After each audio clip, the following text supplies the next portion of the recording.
Hello. What is up, everybody? Um, let's see.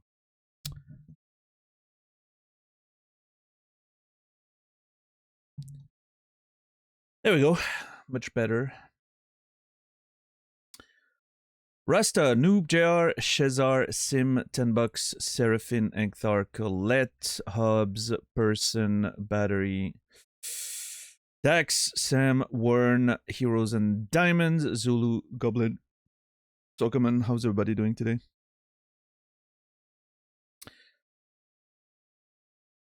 Yeah. We're gonna be playing some Noita today again.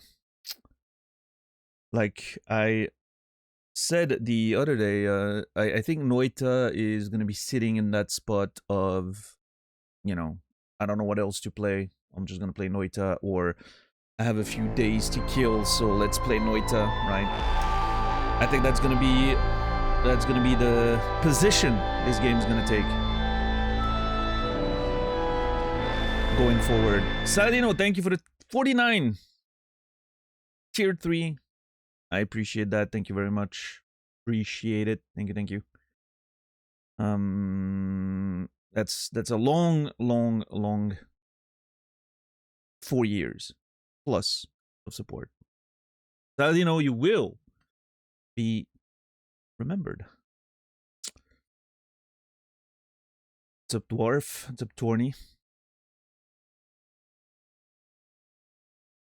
Good fallback game. Yeah, I think so. I think so. It's I don't know if Noita could be the kind of game that I would play like, every day for like months on end. I don't I'm not sure it has that appeal to me for whatever reason. What was that? Did you guys hear a beep? Or was that just me?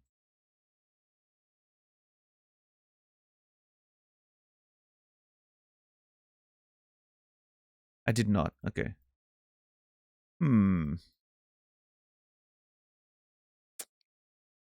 Hopefully that was nothing.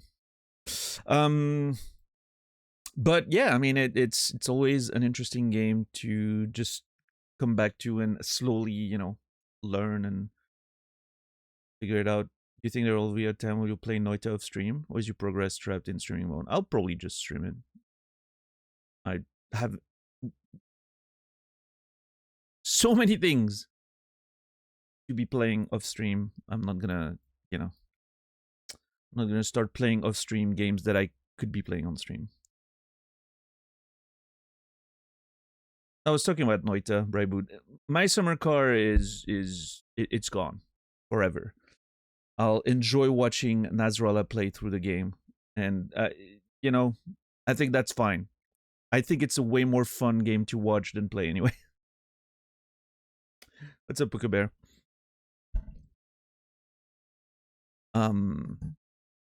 My summer car might be one of the best video games of all time as long as you're not the person playing it.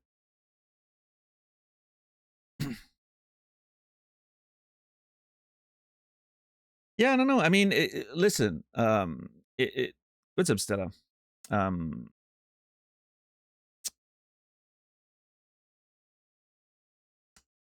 I wish my summer cars community was more like Outer Wilds and less like Dark Souls. And if you know what that means, you know what that means. If you don't, I don't think there's any way I can explain it to you. But to me, that's the perfect way of putting it.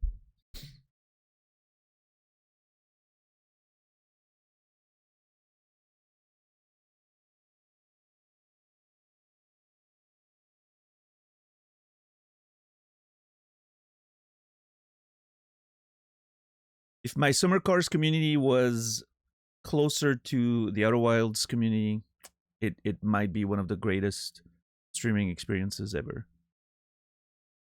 But since they'd rather go the Dark Souls route, Dark Souls community route, then it becomes one of the worst. It is what it is.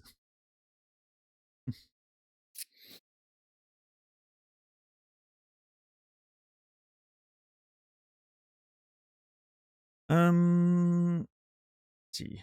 I haven't played Noita in like a week. How do I do this?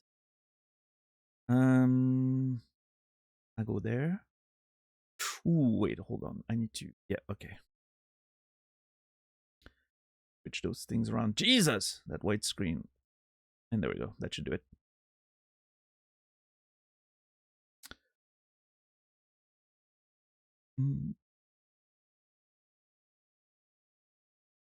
Hello? OBS?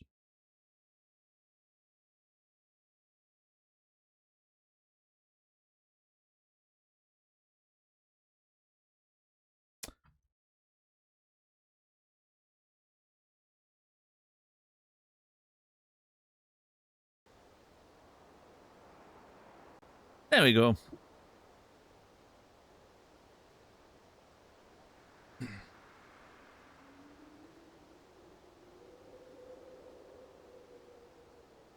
Yeah, Dwarf, I just think people like mods were much more available during Subnautica. Which, listen, in a different situation, the person who came in during my summer car, a mod would have caught it, deleted it immediately, and we wouldn't even be talking about it, and I probably would still be playing the game. That person would probably not even have been banned. The only reason they got immediately banned is because I saw the thing.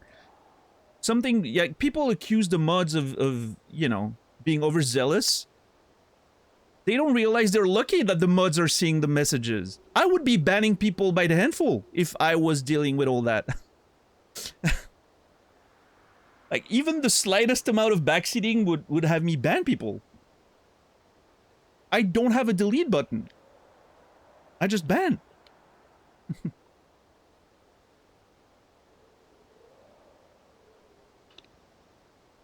The mods are protecting people by deleting them.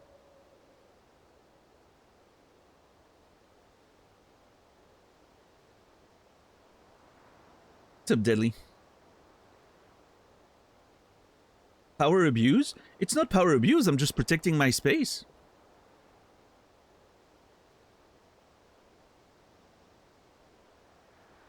I'm curating my environment.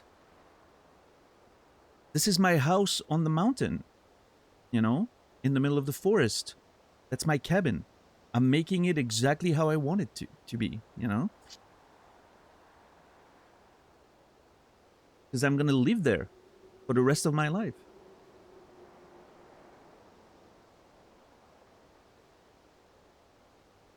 That is true, Hubs. That is true.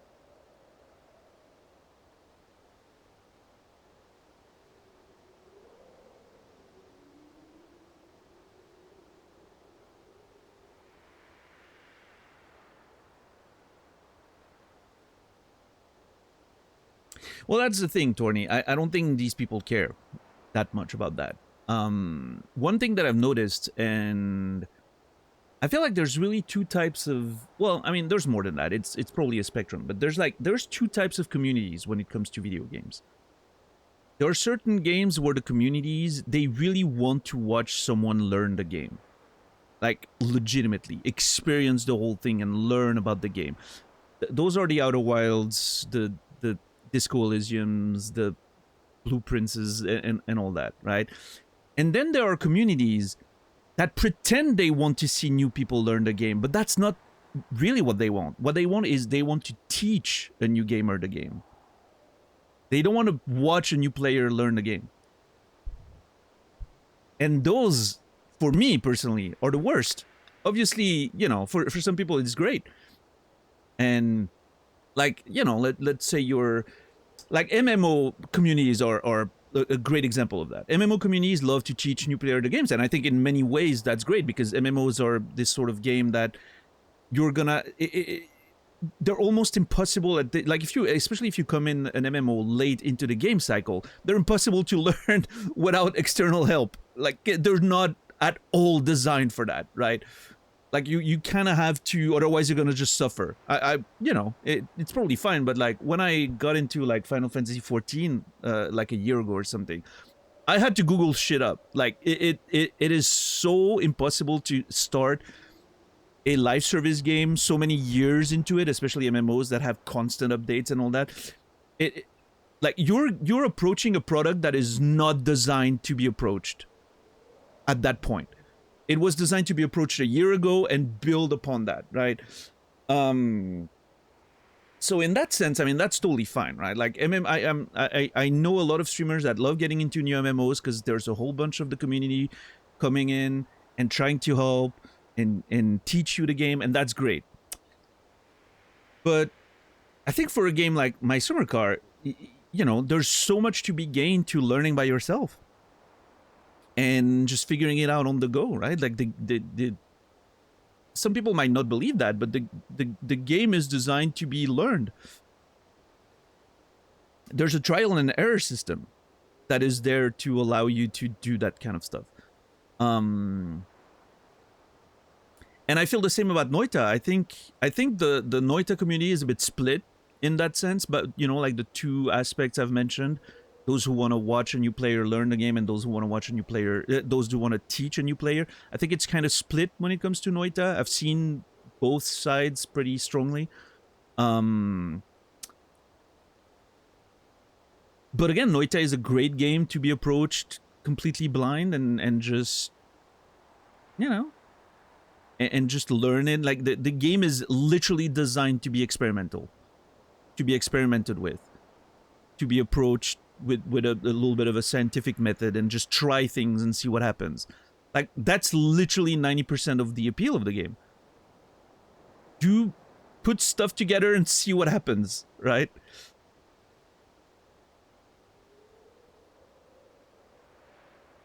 Oh yeah, but you know, I think it's very surprising that people that are fans of Noita would have a hard time adapting to things. That doesn't seem, you know, that it fits the game's theme. So I trust that, you know, the Noita community is capable of adaptation.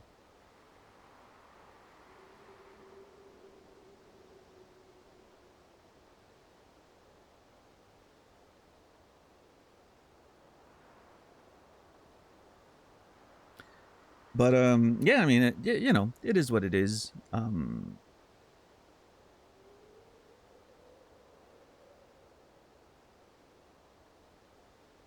When it comes to my summer cars, I don't have too many regrets.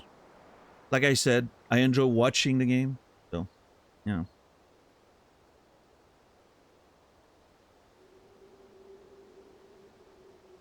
I think that's good enough for me. I'm experiencing it through someone else playing it, and it's great. I'm having a great time. I think that, again, like I said, the game's much better when you're not the person playing it, I think. But that's and it should be this way. Because if the game was actually good, it's one of those weird things where if My Summer Car was actually good, smooth gameplay, no jank, better onboarding, you know, smoother controls and all that, it would not be a fun game to play or watch. It would probably be pretty boring. So it's one of those games that benefits from its own. Like I said when I was playing it, the game is embracing its.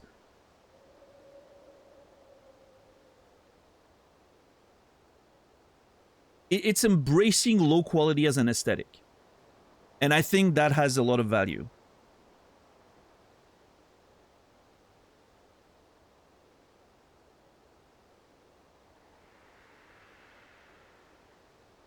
It's an aesthetic choice. It's not just, you know, incompetence.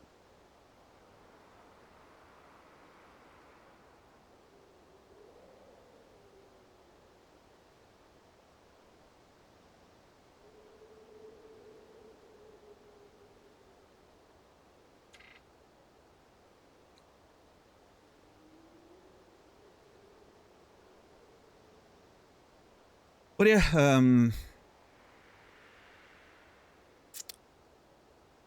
I've been thinking a lot about, you know, Sunday, because that's going to be the start of a new week, and, you know, it's always a time for me to think about what if we're going to move on to something else. There's been a lot of games that I've been thinking about. Some of the games that have been on my mind a lot, because I still think I'm starting to feel the excitement to play Mass Effect 2, like continue that trilogy. But I think I want to give it a little bit more time since I'm starting to feel the excitement. I want to wait until, you know, like I'm really, like, I can't wait to get back into there and seeing what the continuation of that story is. So I think that needs to simmer for a little bit more. So I'm trying to think what I want to play during August, especially, again, with the temperatures and everything. I can't guarantee that the stream is going to be super consistent and smooth for as long as the heat waves are happening. So, you know, like today was pretty close to being canceled on grounds of temperature. It is extremely warm in the room. I'm very happy that I managed to keep downstairs very, very cold. It's like I was sleeping perfectly well, and then I came up to the streaming room, and dude, it was the opening of the door was a moment of like getting. I felt like I opened an oven. Like, I'm not kidding. It felt like opening an oven, you know, when you get like that heat coming to your face. If I had glasses, they would have fucked up. That was it was insane. So yeah, it you know, the August is still gonna be a bit jank in terms of like schedule. So regardless, the games that I've been thinking about a lot, two of them I think are a bit too committal, too big of a commitment. It's Rain World. I've been thinking about Rain World a lot lately. I don't know why, because maybe I yearn for the rain. And another one is Subnautica Below Zero. Yeah. Below Zero, I know I'm gonna stream 100%. That I know it's gonna happen at some point. Rain World, I'm still trying to think if it's more of a YouTube thing or more of a streaming thing. I think it might still be a streaming thing. I think it might be interesting. Also, something I've thought about is sometimes I can try streaming something if I'm not like, you know, if I'm not 100% sure it's a YouTube thing, I can try streaming it. And then if it doesn't work too well on stream, I can always, you know, I can always start it again for a YouTube series. So that opens some options, you know, now that I'm doing YouTube exclusive stuff.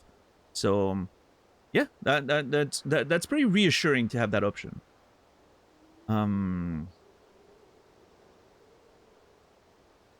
Yeah. I hear a lot of good about Rain World. I'm pretty excited about it. What's up, Chipmunk? And then yeah, Below Zero for sure is gonna be something that I play at some point.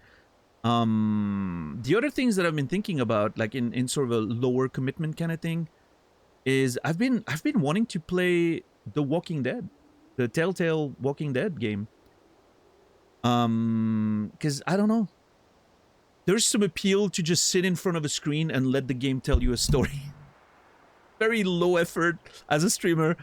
Those games, those like interactive story games are always, you know, it's always a good time when you don't really know what to play and you just want the game to play itself, basically. Yeah, it worked really well for Dispatch. Well, even though Dispatch had a lot more gameplay than you would expect. But yeah, you know, had a lot of fun with Until Dawn, had a lot of fun with obviously the Cage games. Those were a good time. Life is Strange, you know, I've always enjoyed peppering those in here and there. Yeah. So those are always like a good, you know, I'm gonna play a game for like a week. Because, you know, they're episodic. You know what you're getting into. There's a limited amount of time there. So if you're gonna play something for like a couple weeks, sometimes they're good filler material. See, I've been thinking about all those things. I don't know. We'll see. I'm gonna have to make a decision until Sunday. But until then, we'll be playing some Noita. So, you know, I'm sure it's gonna be fine. The Cage games, what an era. Yeah, that was a good time. That was a really good time. I wish there was more bad video games like that we could enjoy.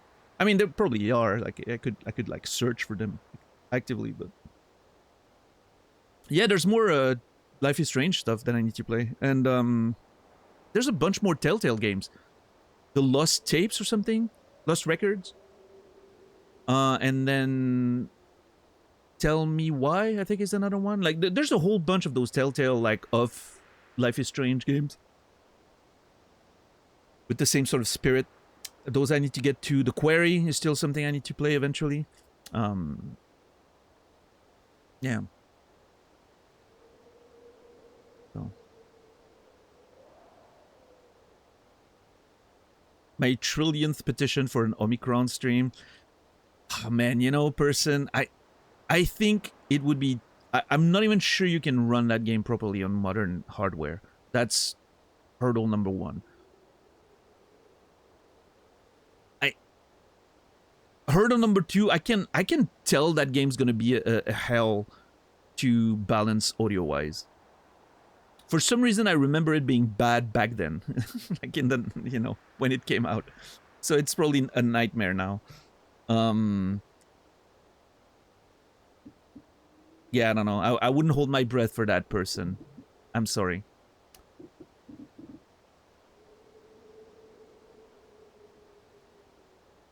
Oh! Pacific Drive. That's another one that I've been thinking about a lot. Pacific Drive is actually the game... I was thinking about it yesterday. That's actually the game I was thinking about when I had that revelation of... I could play a game on stream that I'm not sure if it's gonna work on stream or not. and then do a YouTube series if it doesn't pan out for stream, right? I think Pacific Drive is the game that I was looking at when I was thinking about that. I was like, I don't know if that's gonna work on stream. And then I was like, well, if it doesn't, I can always start over on YouTube and make it a series, right? Yeah, Pacific Drive, I don't know. There's something really appealing about Pacific Drive. Maybe, I think it's, part of it is because of my summer car. It made me want to play Pacific Drive.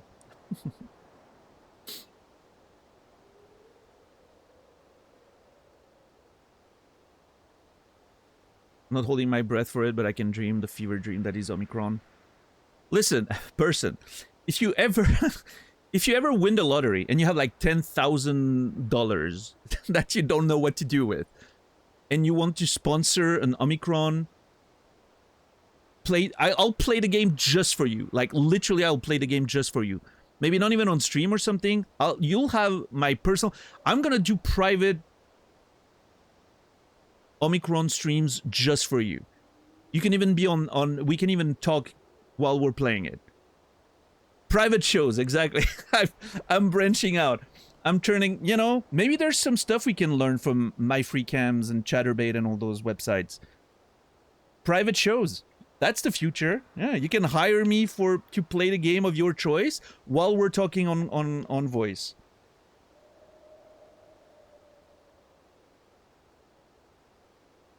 For $500 an hour, I'll do it. Only Dan's.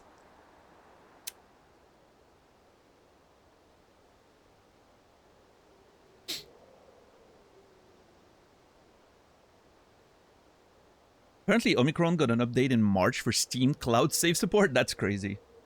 Wait, speaking of updates, isn't Darkest Dungeon getting like a DLC in like 2 weeks? I saw that on Steam. I was looking at games and I was like, Darkest Dungeon's getting a new DLC. The first game, not the second, the first game. I was literally thinking about playing Darkest Dungeon these days because of, you know, like doing low commitment, roguelike adjacent stuff. I was like, yeah, maybe I can just play a little bit of Darkest Dungeon, see how it feels. And then I was like, there's a DLC coming soon. I gotta wait.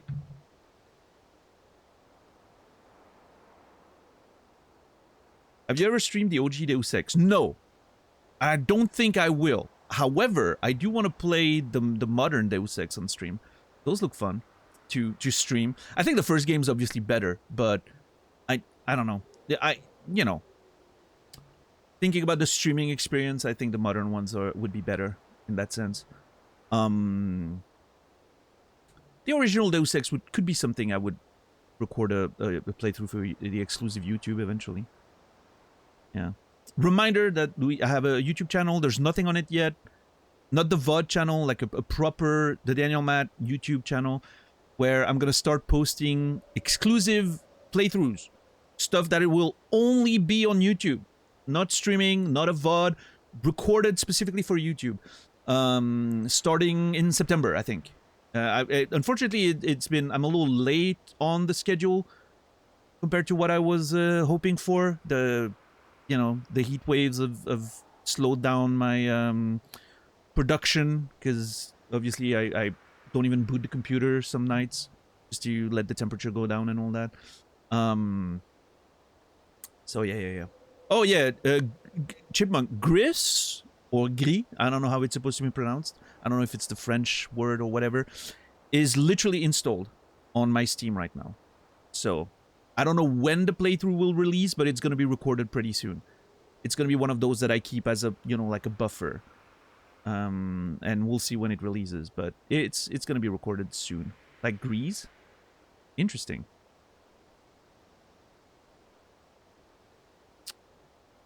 Oh yeah, no, the original Deus Ex is still, I'm sure, an amazing game. It's just, you know, I'm not sure people want to watch that on stream.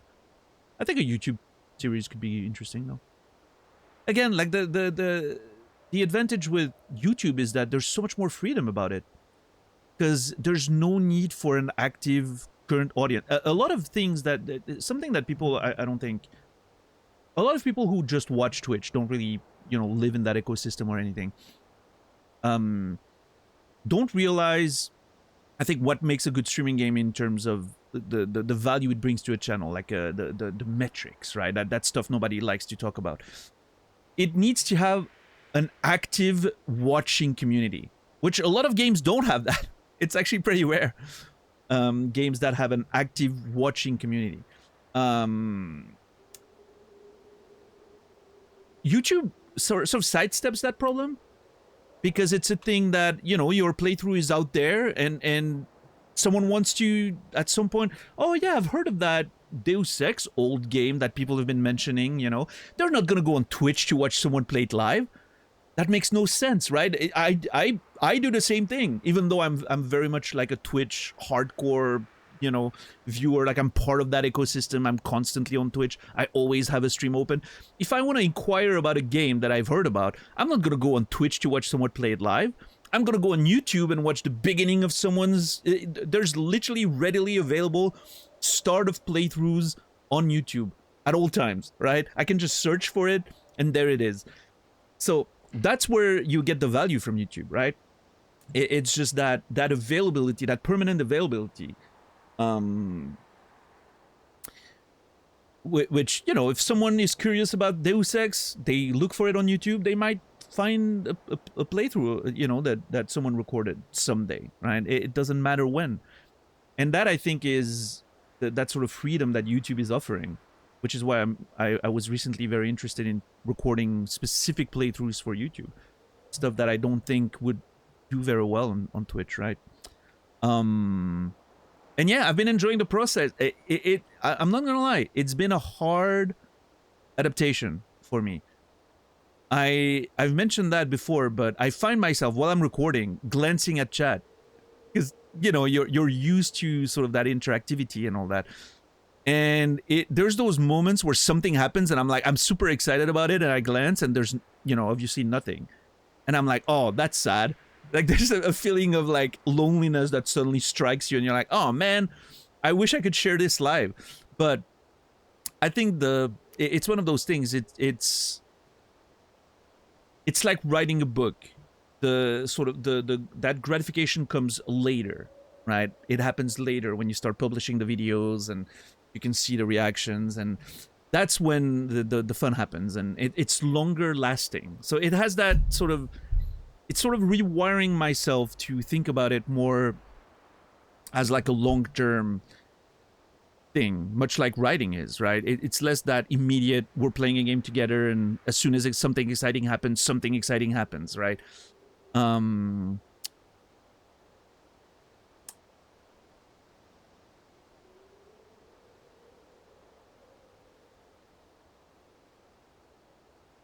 With YouTube, it's gonna happen later. I'm sure I'll feel much better about all that when I start publishing the videos, right?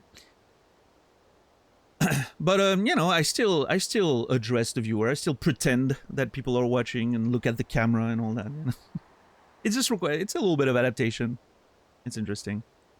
I feel like I'm getting better as I'm progressing through the episodes and the various games that I'm recording. I feel like I'm getting better at the whole thing. I wonder if you guys will notice what the first game I recorded was, because it's not going to be the first one I release, for sure. But I wonder if it will be noticeable. Like you'll be like, oh yeah, that's the one he recorded first. You can tell he's not comfortable at all.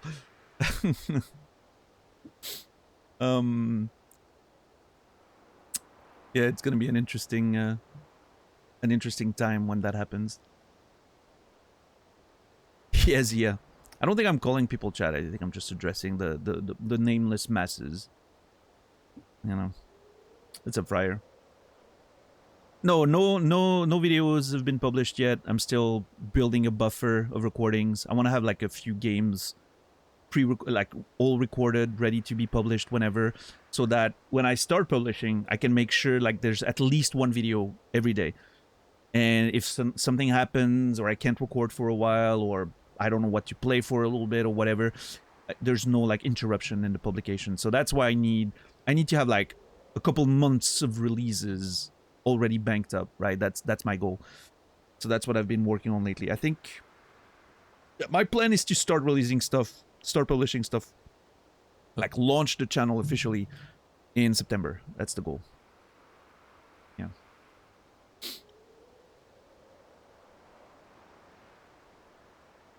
Doom, doom, doom, doom, doom.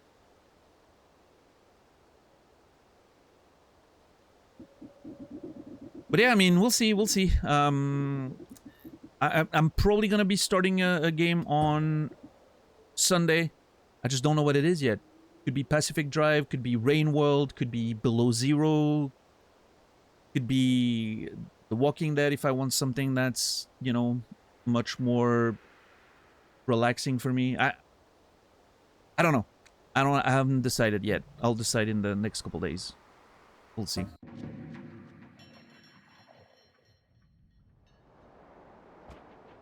Can I still play this game? Do I still know how to play this game? Ooh.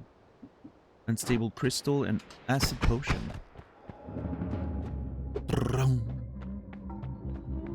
Is my sound? It sounded like my sound got reset for a second. Why is everything so loud? What the fuck? Sounds okay on stream? Yeah, it sounds loud for me for some reason. I don't know.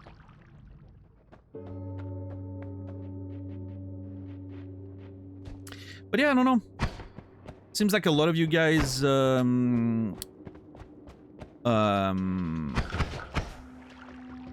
of you guys have seemed to have reacted positively to Rain World. It seems like one of those games that maybe people like to watch.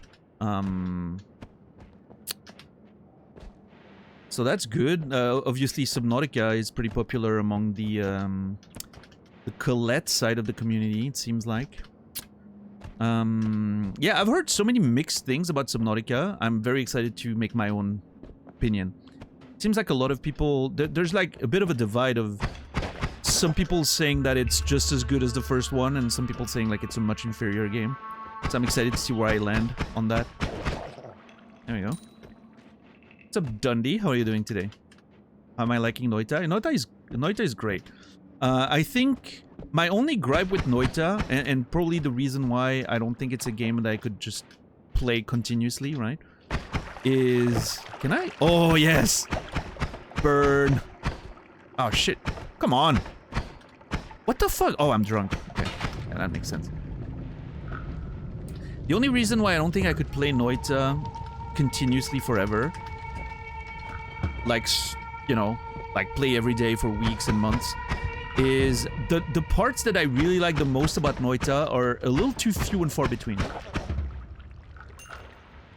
Like, the parts that I'm more interested in Noita is the discovery of, like, the sort of the esoteric mystery behind it all, right? Like, the translations, all that stuff. And it feels like it's very much... in this game, as opposed to a game that's built really around that idea, you know, thinking of something like Blueprints or something, you really have to sort of earn it by making progress in the game. And then you get a little bit, you get a little nugget of it, and then you're back to sort of the grind of the gameplay. And I think the gameplay is great, don't get me wrong. Like, I do think the pure roguelike experience is fantastic. It's just not necessarily the kind of game that I feel like I can play forever. So I think putting Noita in that category of, you know, I don't know what to play,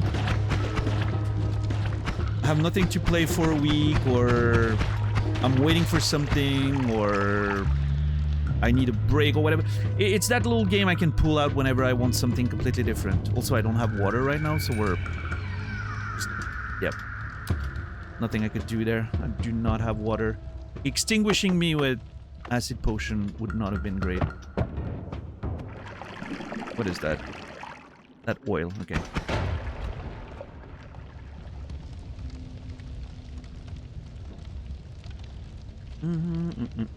What's up, Koilu? How are you doing? Rain World's got a big watching audience too. High committal game, yeah. Yeah, I mean, I think I'm ready for a high committal game. That's also something I've been thinking about, you know, like... I was, the goal of July, you know, we talked about it on Discord. Well, I made announcements on Discord. Again, if you're not on the Discord and you're sometimes confused about what I'm doing on stream, Discord has an announcement channel. I'm always sort of posting at least once a week or so. I'm posting like an update about my thoughts or where the channel's going or something like that. Not necessarily every week, but I typically, you know, try to update you guys as much as possible. And so the goal for July was just... It was such a weird schedule during July that I didn't want something high commitment. I didn't want to start like... Holy fuck, that was mean. I didn't want to start something that might take a long time. I'm also just gonna die. Okay, I had to jump in the poison to extinguish myself. That's fun. And now I'm dying to the poison. Great.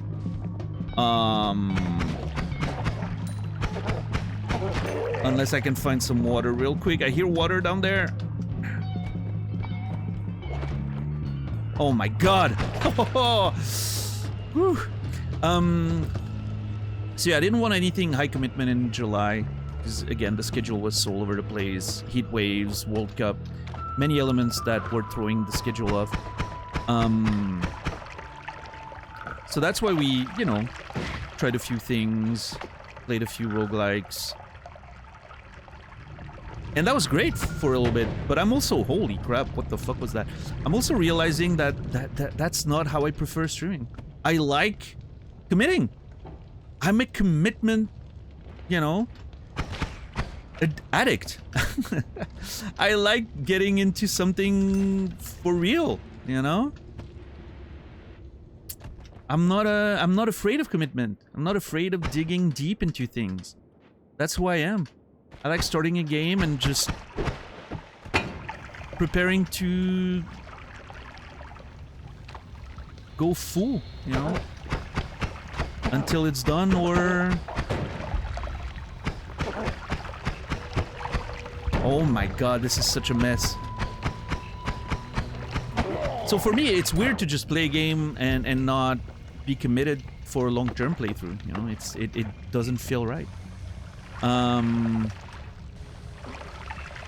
Well, all this to say, I'm gonna die. All this to say, I feel like I'm ready to start something proper. Again. I'm not sure if I want something that takes a long time, though. Which is why I was thinking of something like... Get back in the groove with something like The Walking Dead, but... I don't know, Rainworld's been on my mind. Rainworld has been on my mind a lot.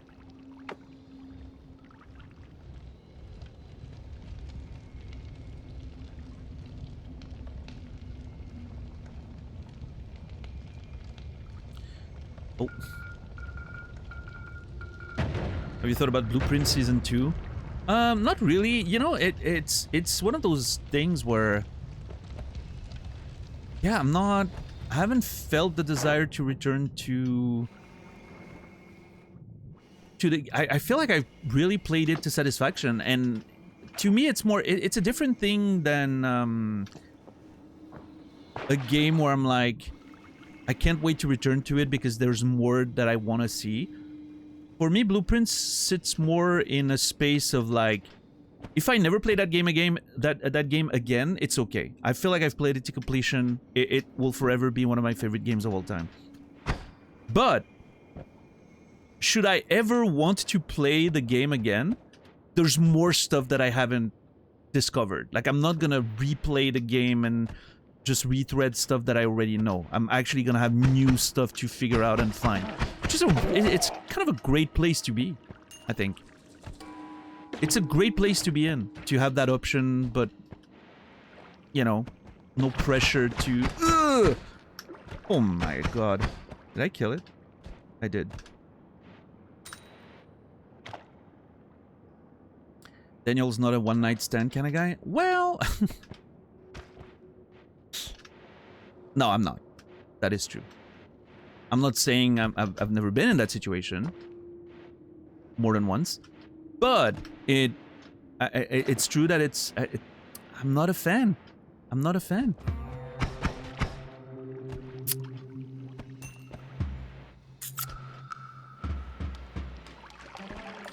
I don't know.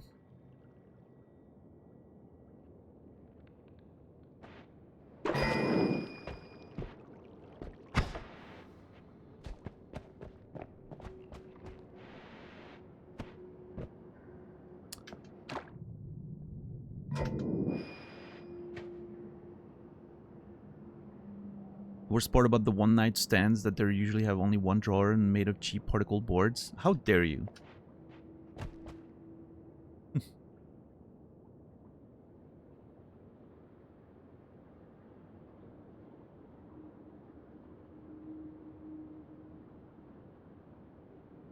Yeah, Boot. Yeah. I mean, I'm not saying there won't be a time where I'll have that experience of, you know, okay, let's see everything that I haven't seen. But yeah, I don't know that I'm there yet. For now, I would rather keep it as something that I can revisit and there's actual experience to be had, right? So like, dude, that actually scared me because I'm like sitting on 1 HP. And I'm scared of anything breathing on me a little hard. Like that thing that's stalking me right now.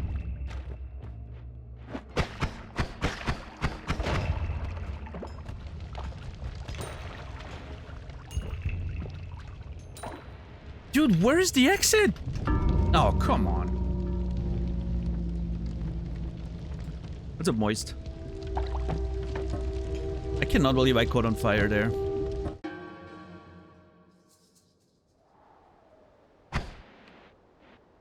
Yeah, for me it was narratively driven, Colette. There was this thing I wanted to know about in terms of narrative. And as soon as I got there, I felt very satisfied. It's interesting because I even think I could have been satisfied with blueprints much earlier than that. I think as soon as I found... Hopefully that'll be vague enough for anyone that hasn't played blueprints yet, but as soon as I found the safe house, I could have stopped the game there. Narratively, I felt very satisfied at that point. It felt like a big sort of conclusion to me from a narrative perspective. Everything after that felt a bit more like an epilogue. Like I was just, you know, I was just playing a bit more of the game to find a few secrets and uncover a few things, but it always felt a bit more like an epilogue to the story that concluded in the safe house. But, you know, that's just my perspective on it.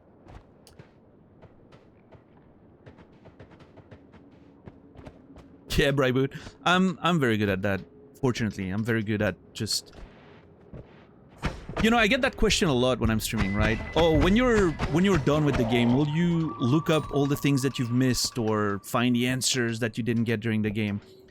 Because I feel like that's what a lot of people would do, right? A lot of people want to have that closure and learn all the answers that they haven't found themselves. I don't feel that. I don't know. I don't know if it's a you know, something you acquire being a fan of Lost and The Leftovers and all that. But it's what it's the you know, the message of The Leftovers, right? It's in the opening. The opening theme of The Leftovers. Let the mystery be, right? I love letting the mystery be. I don't need the answers. You know? I think there's just as much value in unanswered questions as there is to set answers. Because, like, an answer is just... it's final. An answer is just very final. That feels... short-term satisfaction, but then what? Nothing. A question left open, a mystery left open, that's something that your mind can grab onto for the rest of your life, you know? It's always like, oh yeah, I wonder what I wonder what that was about. And then you can think about it for a little while and, you know, it's fun. It's a good experience. What's up, Diaz? How are you today? You look like Stalin? Yeah, you're not the first one to say that. You know, that's a comparison that doesn't happen enough. People always say Freddie Mercury or Tom Selleck, which, you know, fair enough, fine, I get it. Not enough people say Stalin. And definitely not enough people recognize the real inspiration, which is Daniel Plainview. You know? Protagonist of There Will Be Blood. That's where the proper real inspiration for the stash comes from. But yo, Goblin, thank you for the tier 1, 3 months. Appreciate you, Goblin. Thank you very much. IRL Goblin, you will be remembered. Oh, there's a lot of stuff here. I'm a little, I need to be a little careful with that.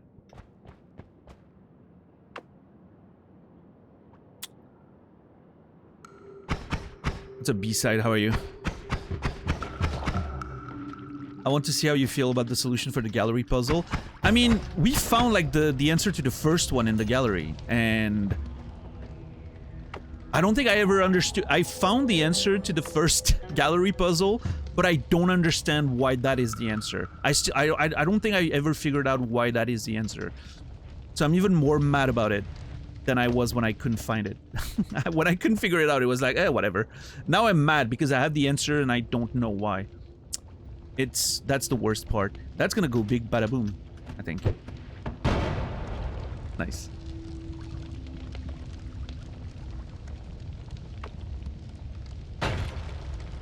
Jesus!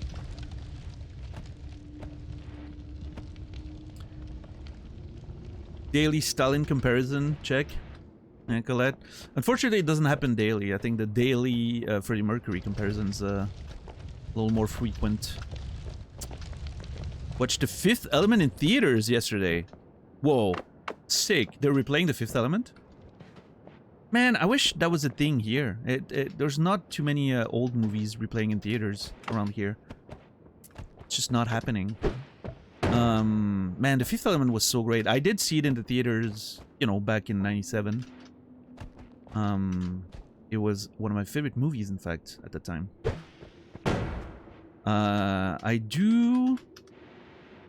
My only issue with The Fifth Element is that the director is a pedophile, but, you know, other than that, it's a great film.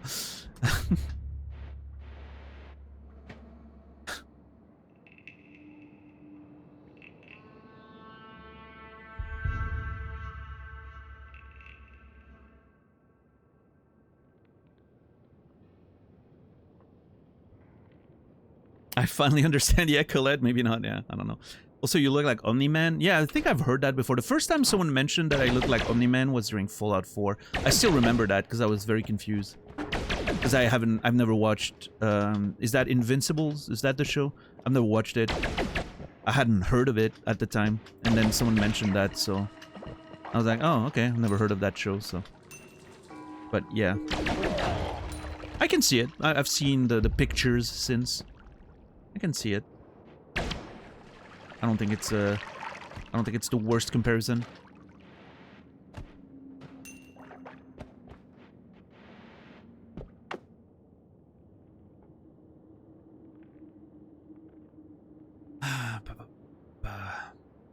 Are we just naming people with mustaches? That's the thing, $10. It's the two sides of the coin. Is that, yeah. Anyone with a... You have a stash, you look like everyone with a stash.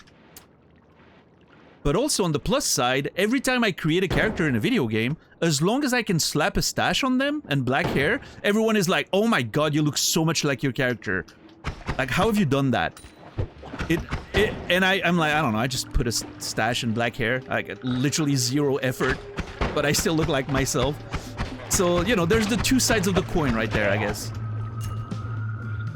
Yeah. But hey, hopefully when it comes to Twitch, hopefully it helps with, you know, brand recognition or whatever. Like, people remember me because of the stash, or they recognize me. They're like, oh yeah, it's the stash guy. I want to watch the stash guy play a video game or something, you know? Maybe there's some merit there. I don't know. We'll see how it goes with the YouTube stuff. What is that? What is that? Swapper. That the source of qualia would be transferred, but it turns out it was the whole body all along.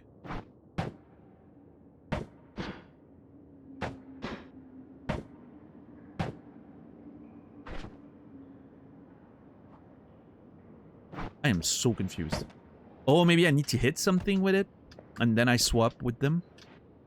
Let's see. Let's see. Let's try to swap with the frog. Okay.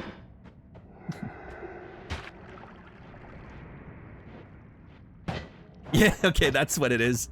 Nice.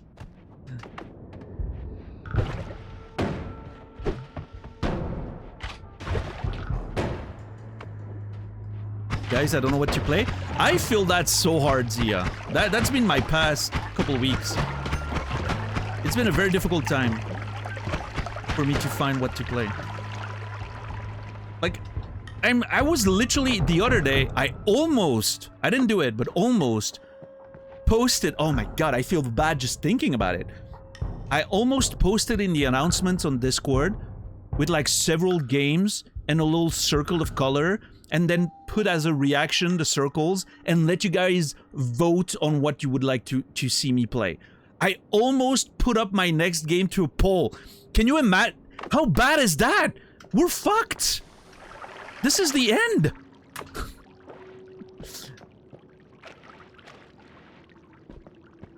If I'm asking the audience what to do, we know we're screwed. Like, we know this is the beginning of the end.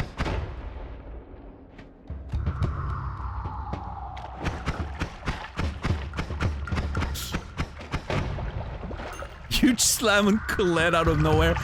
Listen, it's different. Colette does the wheel thing. It's like, it has its own entertainment value. It's about the wheel. It's not about the choice. That's what you guys don't see, but I understand, because, you know, I'm just smarter. No, I'm just, you know, I'm kidding. It's just, no, but for real though, and that's actually the trick, is that it's not about the game that the wheel lands on. It is literally just about the potential of the wheel. The wheel is the entertainment. And that choice is the choice Colette made. It doesn't matter what game it lands on, really. It's, and that's something I think that realization came to me when I was talking to Captain Dax about that one bracket stream we once did. My first reaction to the bracket thing was, oh, it's interesting because, like, a lot of people wanted to watch that bracket stream because it's, they wanted to see which game was gonna win, right? Like, they were so invested. And Captain Dax was that, no, that's not what happened. What happened was, it was about all the games that were on the list. It wasn't about, like, rooting for a specific game. It was that every game on the list suddenly was part of the stream. So everyone sort of, you know, there was that moment of,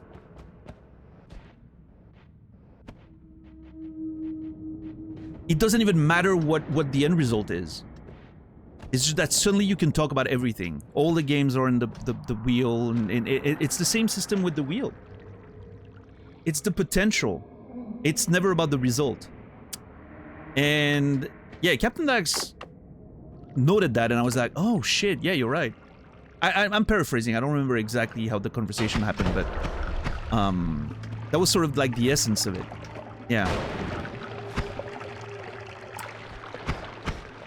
And I think that is, you know, that potential has a lot of value.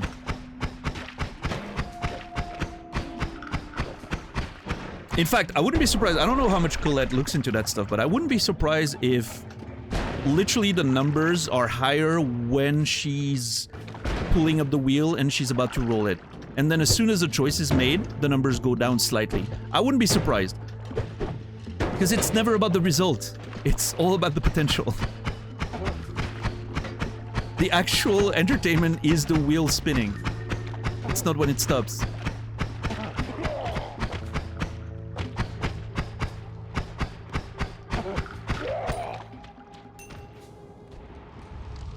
In fact, Colette, if you wanted to have your highest numbers on stream in recent memory, you open the wheel, you leave it up on like, you know, on the screen so that it's showing on the thumbnail, and you never roll it, and you just talk about stuff, random stuff, or the games that are on the wheel or whatever, and you never roll it.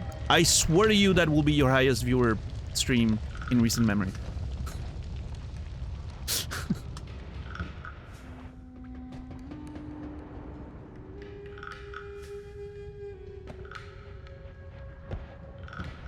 That's my prediction.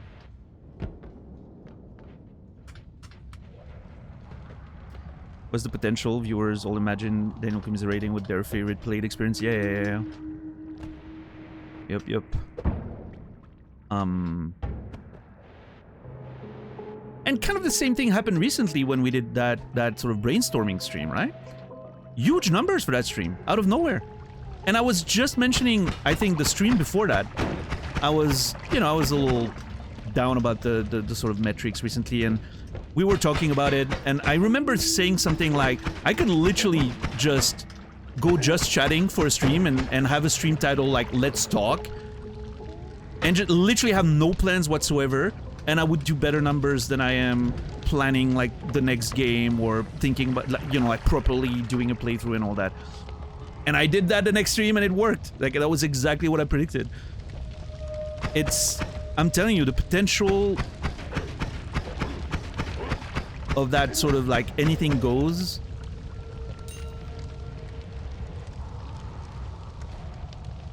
It's worth a lot more than certainty when it comes to streaming, I think.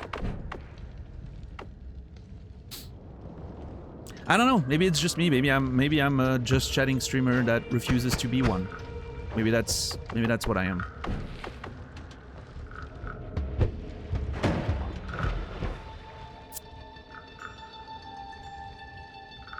Kentucky Route Zero. Yeah, it's been mentioned a few times over the years. Whoa. Merkianen's projectile. Those things hurt. I think that took like 20 HP each time it hit me. That was crazy. But yeah, Kentucky Route Zero. I actually bought the game when the first episode came out all the way back in the day. I don't know, that was like 2014 maybe? 2013? 2014? I never played it.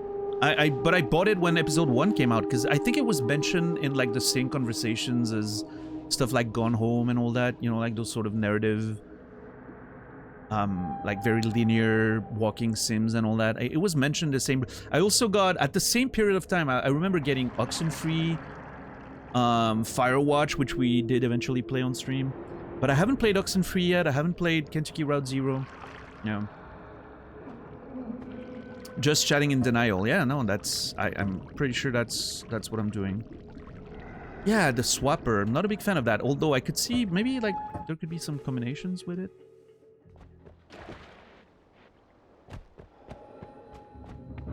The bracket stream was about seeing your opinion on all the games involved. Yeah, for sure. That's why I think, I mentioned my, the other day, I don't know, not many of you guys were here, but I mentioned my super secret project. Which I'm not going to repeat. You had to be there. If you know what I'm talking about, great, you were there. If not, well, you'll eventually one day you'll learn about what it is. But my super secret project that I still want to do one day, maybe, even though the YouTube channel kind of sort of, is stealing some games from that project. So, but regardless, I still feel like I want to do that someday. I feel like it has that same potential because of that same idea of, it's kind of about every game at once.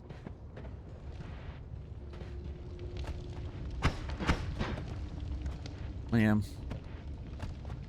Just need to switch to Northern Lion style stream. I don't think I could do that though. That's the thing.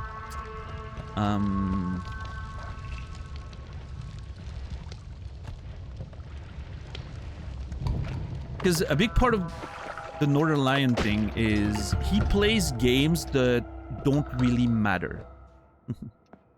What's his style? He just plays random roguelikes mostly and tells anecdotes about his real life. Or, literally like random wacky stories, anecdotes from his past or whatever, and then somehow manages to turn it into a life lesson. It's very interesting, but it requires playing a game that is not important, right?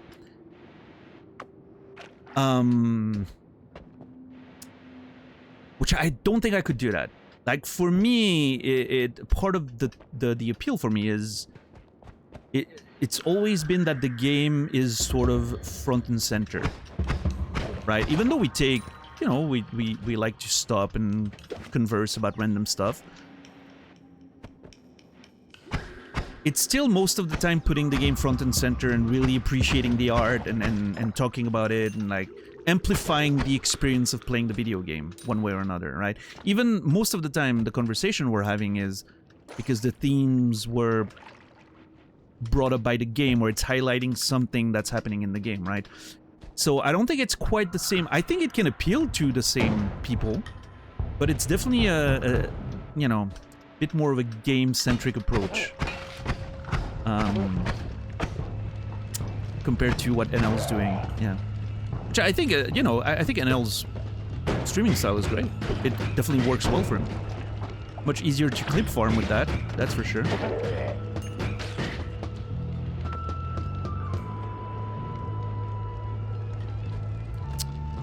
Boom, boom, boom. I love him, but I don't watch streams. Those are why I highlight in videos. Yeah, a lot of people have said that actually about NL. Recently, I've been kind of, you know, during the month of July when I was, you know, thinking about the YouTube stuff and reconsidering a lot of things. I was sort of going back to studying. I was watching a lot of other streams and I was trying to see what everyone was doing and what made some things appealing and why the stuff I like watching is appealing. And, you know, I was doing my due diligence, going back to the drawing board.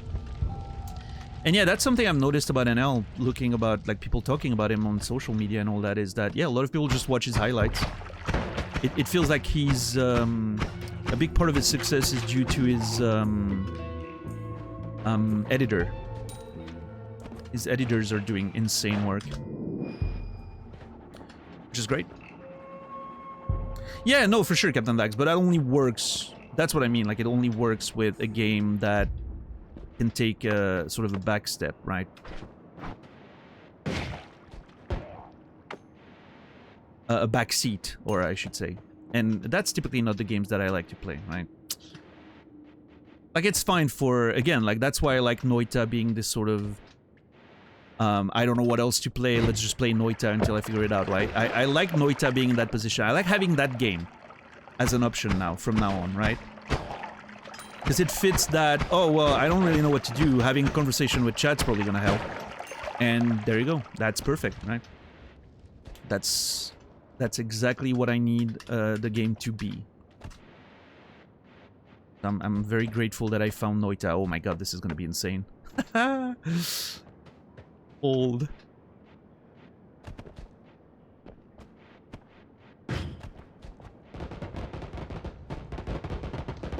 Yeah, what are you gonna set on fire now, nerd?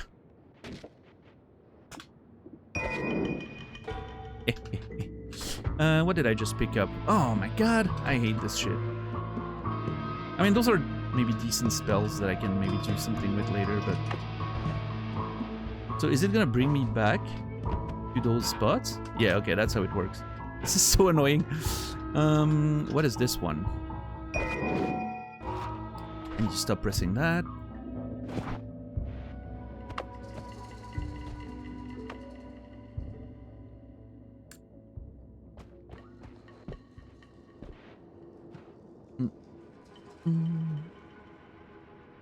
It's hard to make it with role playthroughs nowadays. Yeah.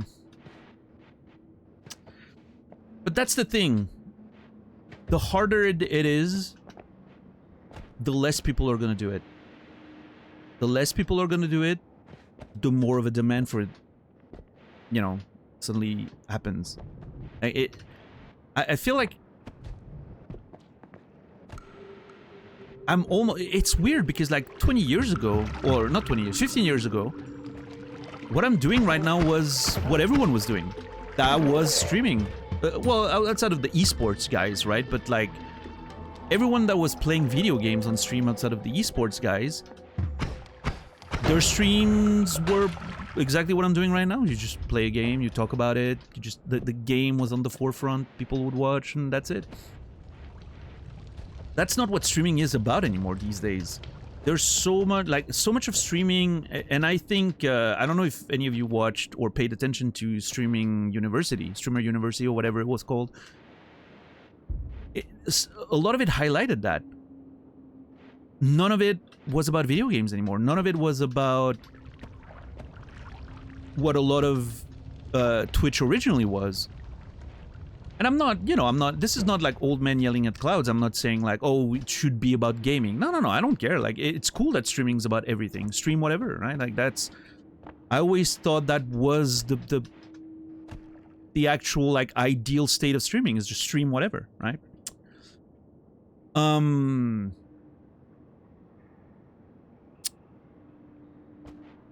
But, you know, you have to recognize that streaming video games and doing like clean, proper playthroughs is not really the thing anymore. Like, not a lot of people do that anymore.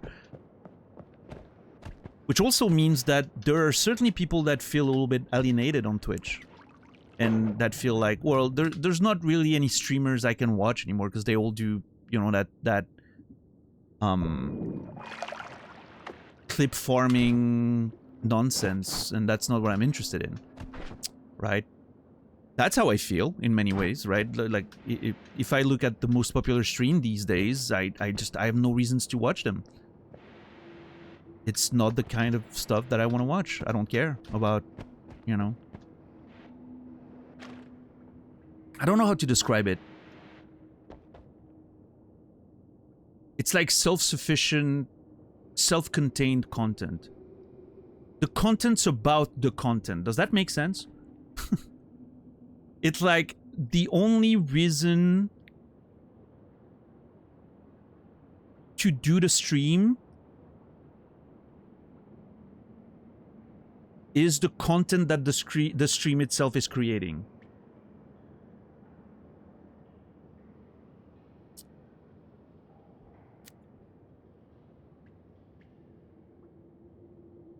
I don't know. I understand what I mean, but I don't know if that makes sense to anyone else.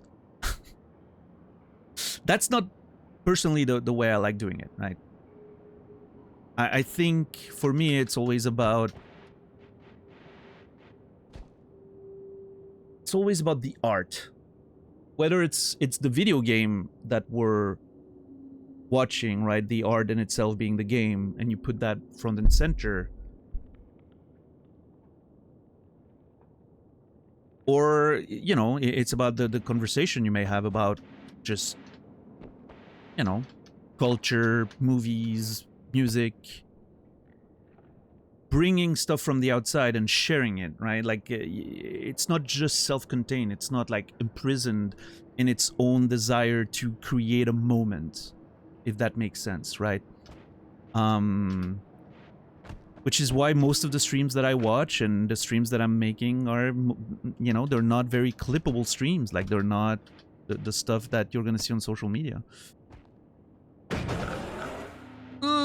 Yeah, I wanted to try how it shot, but I was also looking for cover because I felt like it was gonna be a nightmare.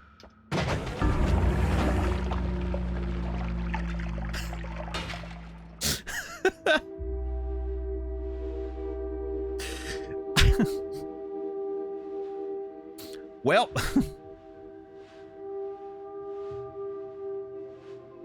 what's up here? Just because the furthest we've been is the Hisi base in terms of depth. In terms of surface, we've been all the way east to that place that said knowledge through pain, wisdom through sacrifice. We've explored quite a bit of the surface. I've also been inside the pyramid, where I died to this thing, and we've translated a few things here and there. But yeah, depth-wise, we've only been to the Hisi base. We've been there twice, I think. Not like you need to watch the most popular stuff, still play. No, of course. And you know, hopefully it didn't come across as me complaining about the current state of streaming. I think it, you know, I don't have any complaints about it.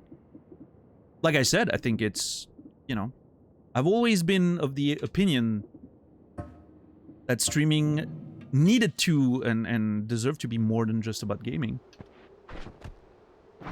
It's just been interesting as someone who's been in that space pretty much since its inception. It's been interesting to see the swerve from just in TV or Ustream, stuff like that, where people were streaming anything and everything.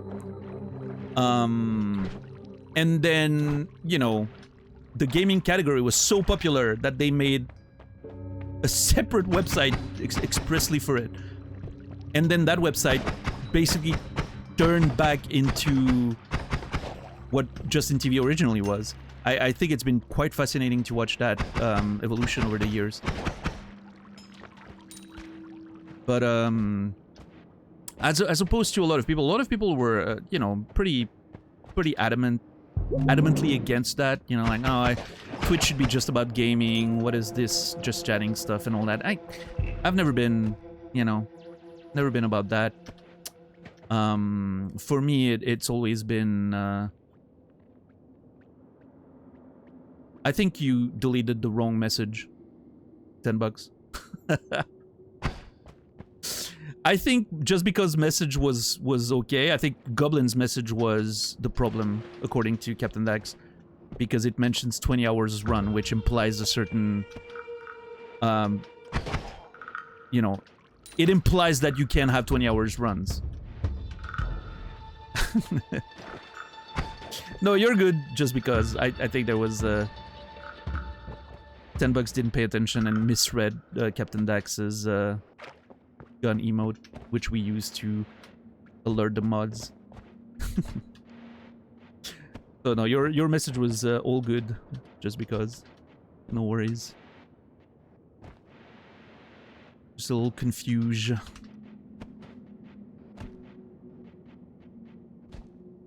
Flumoxium potion, sure, why not? It's alright, Goblin. No worries. What do I do here?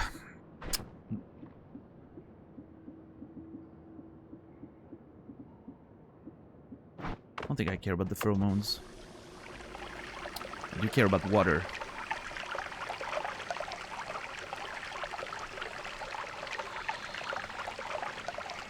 But yeah, going back to my initial thought, which threw us on that line of thinking, is that since that content's not very popular anymore, I think it opens a lot of space for people who still like to do the quote-unquote old school thing.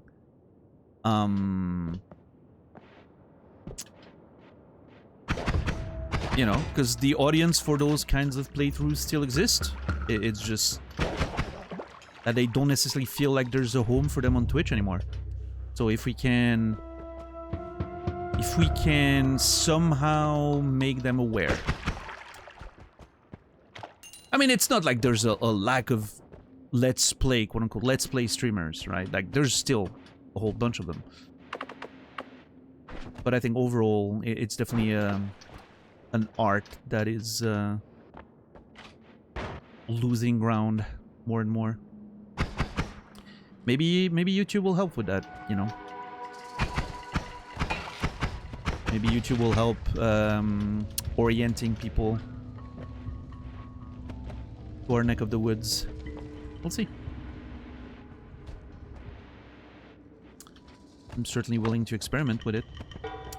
Oh, god damn it.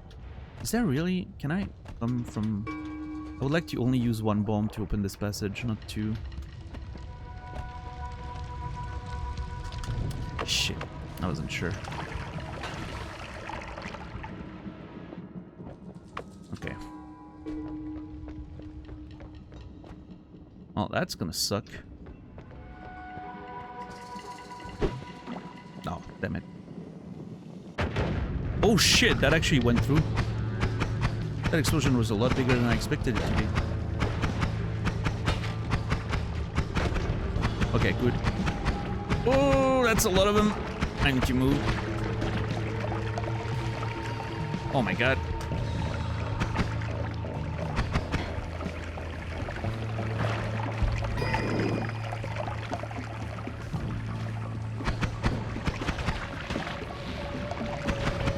Yeah, Hector.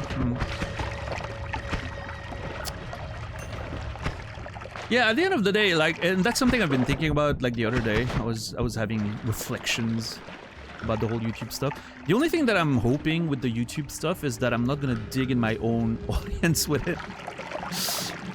And suddenly, like, you know, people are like, oh yeah, there's an episode. There's a YouTube episode every day. I'm just gonna watch that. I don't have to watch the stream anymore. But you know, I don't think I should worry about that. I think, you know, it's probably gonna happen to a certain extent, but I think maybe the benefits the other way around of people landing on the YouTube and then maybe joining the stream as a result probably would have said that. I don't know.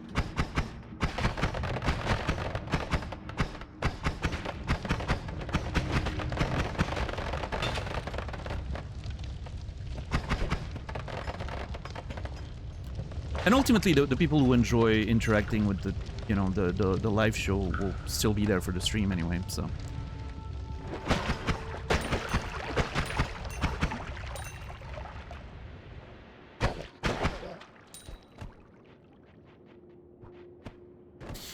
Yeah, I mean, that's true, that's true.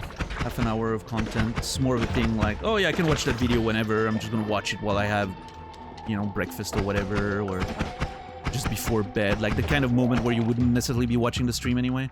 And the stream's more of a, oh, well, I have 5 hours of work ahead of me. Let's just put a stream on the side and, you know.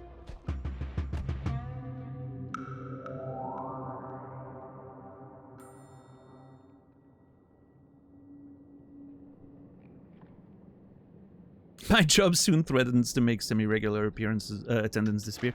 Yeah, the VODs are still gonna happen. Yeah, that's not changing.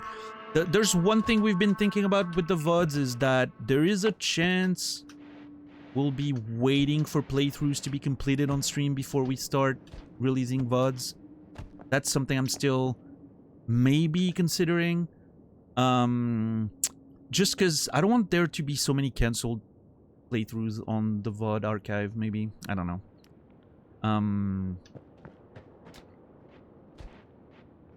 So like maybe, you know, maybe the games would start releasing, the VODs would start releasing daily after the fact. I don't know. Maybe not. Maybe we don't need to worry about that and we can just release as we go. I don't know what the best solution is for that. Because there's definitely arguments both ways, right? Like, you don't want the YouTube VOD archive to sort of dig into your own audience, but at the same time, if someone misses a stream and they want to catch up before the next stream, having a YouTube VOD is definitely more comfortable. I tried to catch up on Naz's playthrough of My Summer Car the other day by watching by watching Twitch VODs. That shit was a nightmare. That VOD player on Twitch is honestly embarrassing for a website of that size.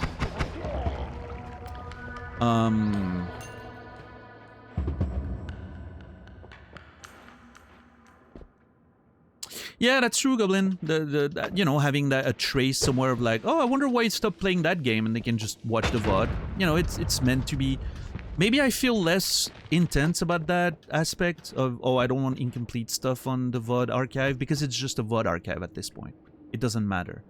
It's like, yeah, it's incomplete, whatever, right? You can watch the show and figure out why.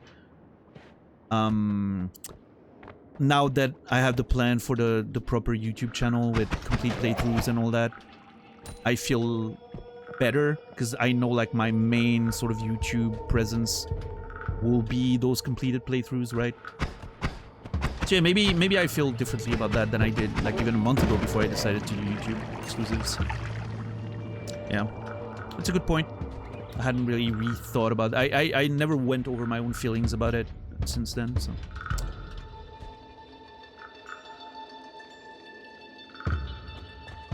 Maybe so, Zia, yeah, maybe so. But yeah, person, we will miss you. If your job makes you unable to come to the stream, it's a big loss for all of us. Hopefully it's a big win for you. Professionally speaking.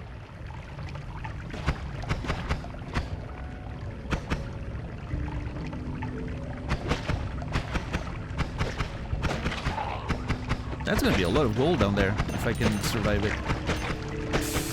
Oh my god, I'm so dead. Yeah. I've been playing like garbage today. Just too much yapping, I think. Which is fine. We'll be teaching full-time. They apparently like it when you do that during the daylight hours. Yeah, that was my main problem with teaching as well. has to take place during the day. That was always a bit of an inconvenience.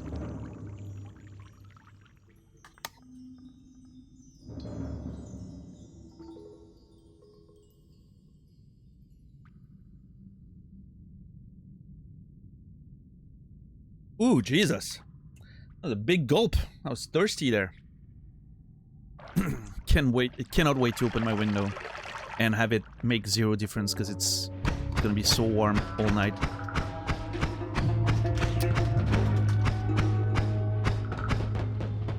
Yeah, Puka Bear. Yeah, no, I mean, listen, a lot of our what the fuck?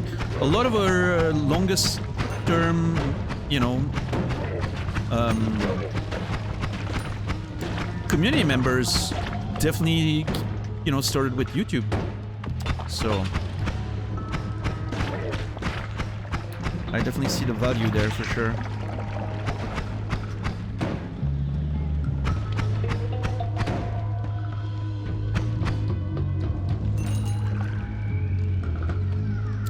Alright, well, we're already almost dead, which is not ideal. Some would say suboptimal. What's up, Olmstead? Through the Disco Elysium playthrough, yeah? On YouTube, or did you did you catch the VODs on YouTube?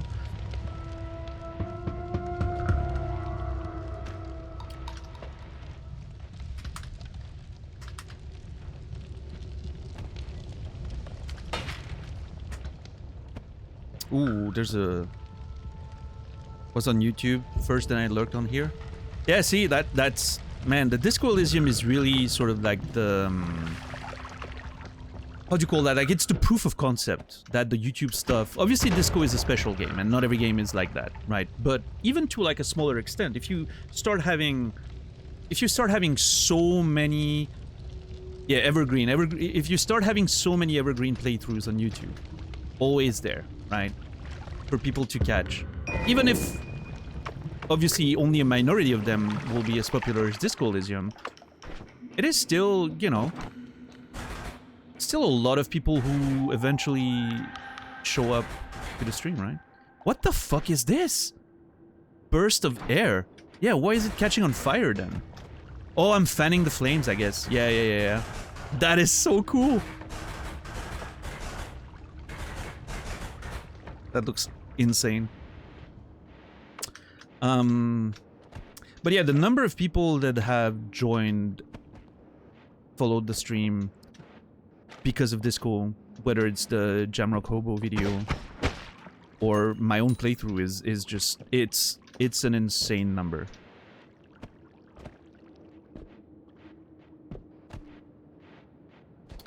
Absolutely insane number.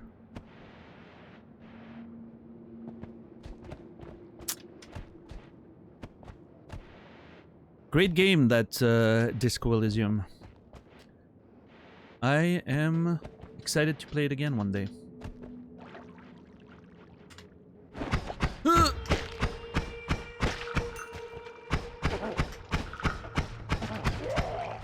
we go. There was a wand somewhere that was in a pool of acid, which is what I was trying to unlock, but I can't find it anymore!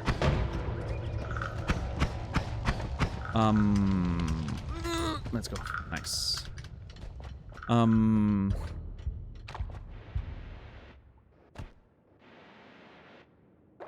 Yeah, excited to do a second playthrough of Disco eventually. I'm just not sure when that's gonna happen, but it should be fun. And I'm excited to play Zero Parades, despite, you know, all the controversy.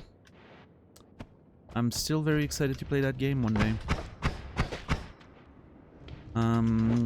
As we speak, I still plan on playing it at the end of the year, in December. That right now is still the plan. I definitely don't think it's gonna be as popular as Disco ever was, but just as an art product, I'm very excited to see how it feels. Because the 5 minutes of the demo that I played were really appealing.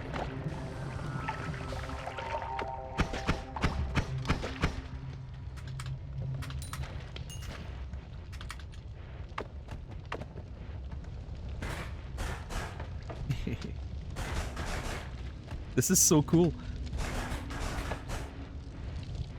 I love it. YouTube needs a way to sort their live content like Twitch does. Yeah, the streaming on YouTube is, man, it like, there's so many people I subscribe to on YouTube, like the follow, like the YouTube subscribe, right, the free thing. There's so many channels I subscribe to on YouTube that have live shows. I never know. Even I'm literally in the app, in the YouTube app, or on the YouTube website, while they're live, and I have almost, unless I click on their channel, I have no way of knowing that they're live, which I think is like, it's insane. I think what YouTube would need for their live streams, but obviously that's not what they want to focus on, right? They don't want to spend, they don't want to invest in that part of their website, I don't think. What they would need is a portal. Like, they would need a specific, separate portal, like live.youtube.com, right? Or streams.youtube. Whatever, where it would be like a Twitch front page with categories, and you could actually see who's live and the games that are popular and all that. They would need a proper portal just for that. But obviously that's an investment they're not ready to make. So. Which is fair. Like, that's definitely not their strong suit, right? Yeah, that run was doomed from the very beginning. Instantly got down to like 30 HP. Yeah, Goblin, I've had that experience too. Whee! Okay, if I find something to dig into the...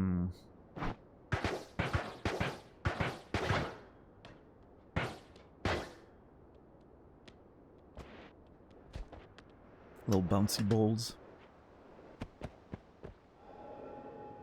I don't know why YouTube will only ever recommend me live streams of nobody channels that have 0 viewers, subscribers. Yeah, that's weird. I wonder what your algorithm is. But although, you know, I'm mentioning my experience with YouTube, but obviously that's also what my algorithm does. Maybe if you're, like, if you really watch a lot of live streams on YouTube, maybe it starts recommending them to you on your front page. I don't know. But yeah, for me, you know, it's definitely not my experience. My YouTube is 99% music, because that's what I use YouTube for the most. And then a few, like, playthroughs, some food videos. I watch a lot of food content on YouTube. And that's about it, really.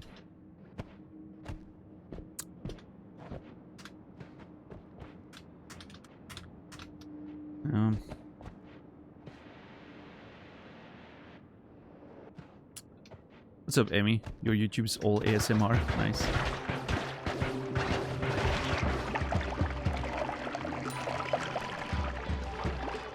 We're not doing great right now.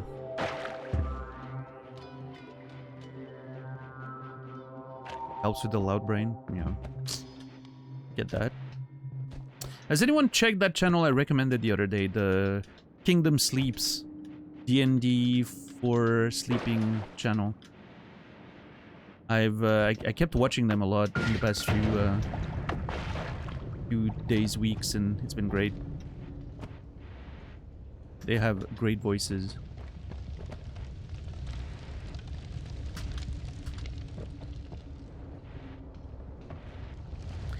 But yeah, something that I've noticed recording stuff for YouTube is I'm still pretty firmly attached to the 30 minutes episode format, roughly 30 minutes.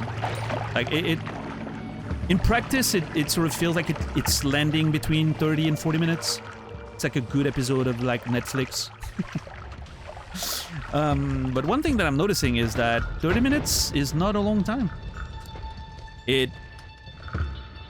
was a game that I was playing the other day that I started recording. And one episode was like 39 minutes. The recording was 39 minutes, and it felt like I did nothing. It was basically one boss fight and a little bit of, you know, a little bit of thinking and talking about like the lore. That was it. But yeah, I'm still pretty committed to that format. I think it's gonna work fine. I think it's gonna be fine. I'm not against rethinking the format later if I have to, but I think I like it. Clash of Clans. Yeah, I don't think I'll ever play Clash of Clans. You can feel safe. I said that I was gonna play the game a little bit more on YouTube.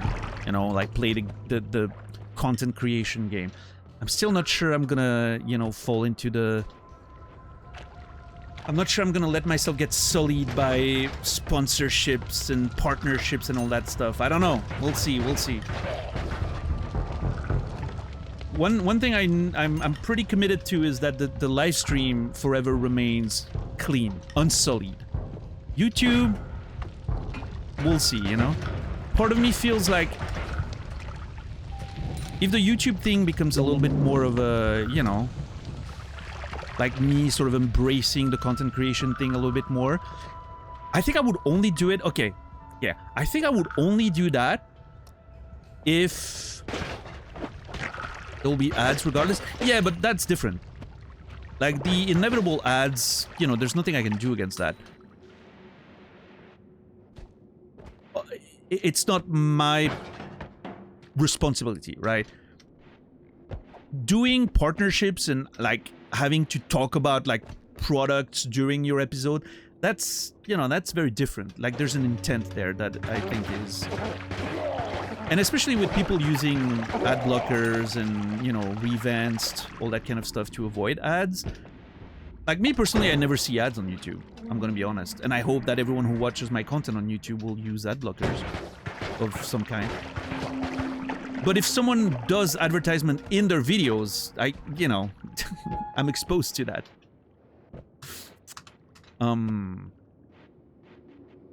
Once you become a partner, you actually have the option to fully turn off ads on YouTube. Ooh, that's interesting. But yeah, anyway, back to my point was that I think I would embrace the YouTube game, like the partnerships or whatever more, if it gets to the point where it can support the stream, if that makes sense. Like, I would do the YouTube stuff so that the stream can be supported in a way that I don't have to worry about the stream's metrics anymore. If I could ever reach that, yeah, I would probably embrace the YouTube sponsors and all that nonsense. I feel like the juice would be worth the squeeze under those specific conditions. I don't know.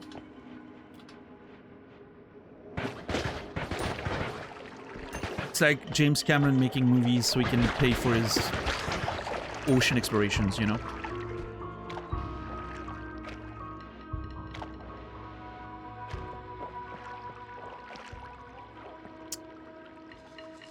You need sponsor block. I mean, it's integrated in, I don't know if you know Revanced, the YouTube app for mobile. It does ad blocking. It also has the sponsor block. But I typically remove the sponsor block stuff.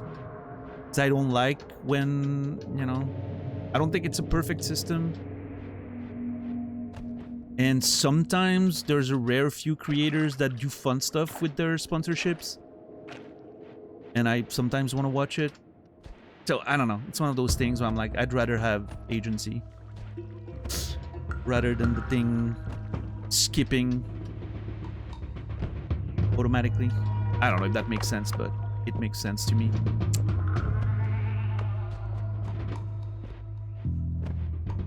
I don't have a lot of gold, but I think let's, you know what, let's progress once at least this stream. We haven't progressed yet, so maybe now it's time.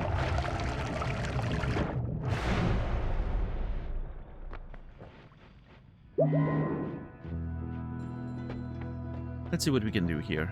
I'm seeing a few things that I've never seen before, I think, maybe.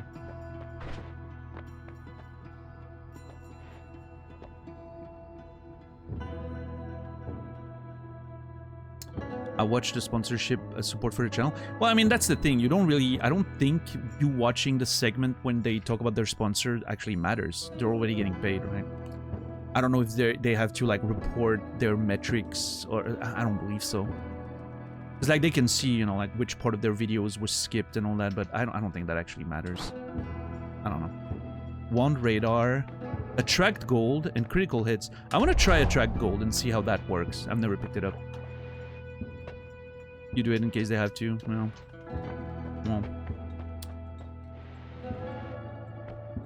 Good for them. Good for you and for them. Sparkly bounce, burning trail, double scatter, bouncing bursts. None of it is really interesting. I'll just move on, I think. Refill my water.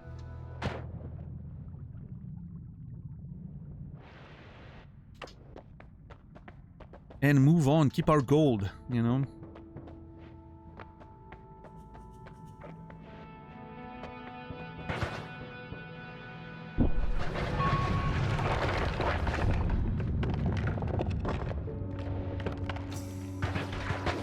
Maybe so, person, yeah, I'm not sure.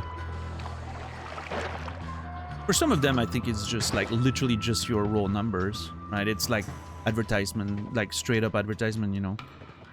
Putting the name in front of as many eyes as possible.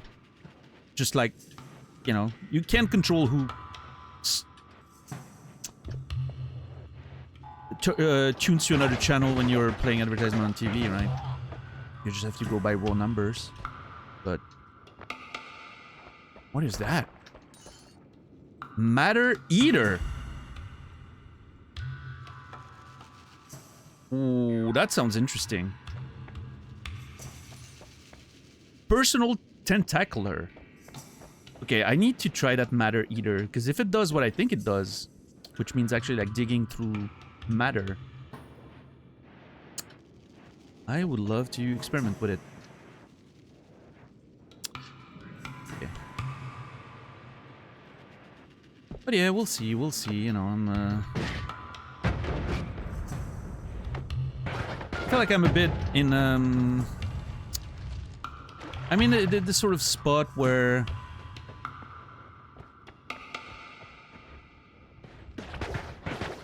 something has to change a little bit. Like we talked about that like a few weeks, like a month ago at this point or something. Something needs to change a little bit if I want this whole project to be, oh my god, dude, those acid guys are the worst! If I want this to be like a long-term proposition. And I wasn't exactly sure how I was gonna approach it. I think the YouTube side of things, even though it's a lot of work, it's a lot of extra work, I think. I think it's gonna be pretty fulfilling. I like the idea of it. I do enjoy making long-lasting content. It's been fun so far, so.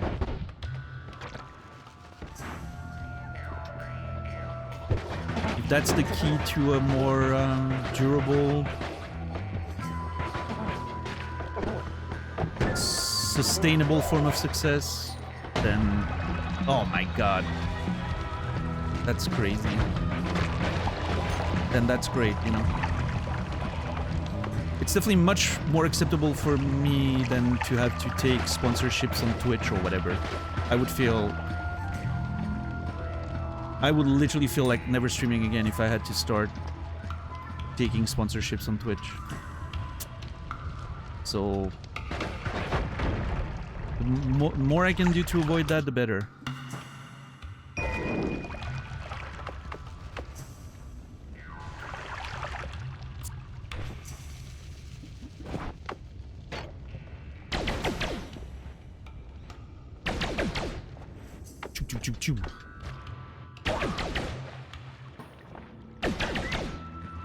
Yeah, that thing rips.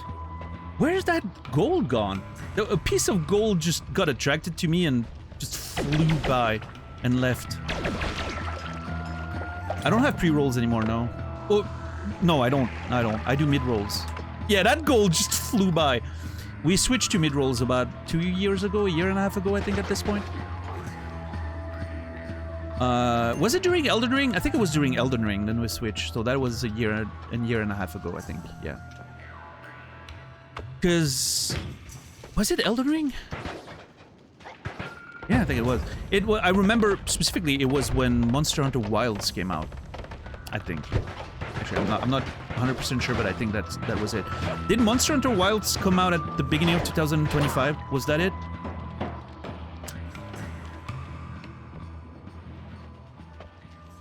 Yeah. Okay. Yeah, that was that. Because I remember I was struggling with the ads already. Like I wasn't sure what to do with it. I was sort of in a spot where I was annoyed by them in general. And I remember Wilds came out, and I wanted to watch some Monster Hunter Wilds content, and so I started like randomly checking some live streams. And that was when Twitch, you know, in the past couple of years, I feel like ad blockers have started becoming a lot less reliable on browser anyway. It just, yeah, I don't know what they're doing, but the ads are winning. The advertisers are winning. Ad blockers have become much less reliable recently. It's just a mess. Anyway, and so that was at least, I think that was right when one of the biggest ad blockers got removed from Chrome or something.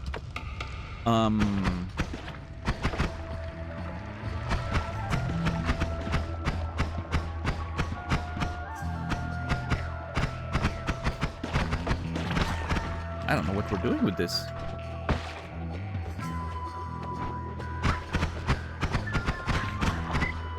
I think that wand's just not doing what it needs to do to create what I'm thinking it should create.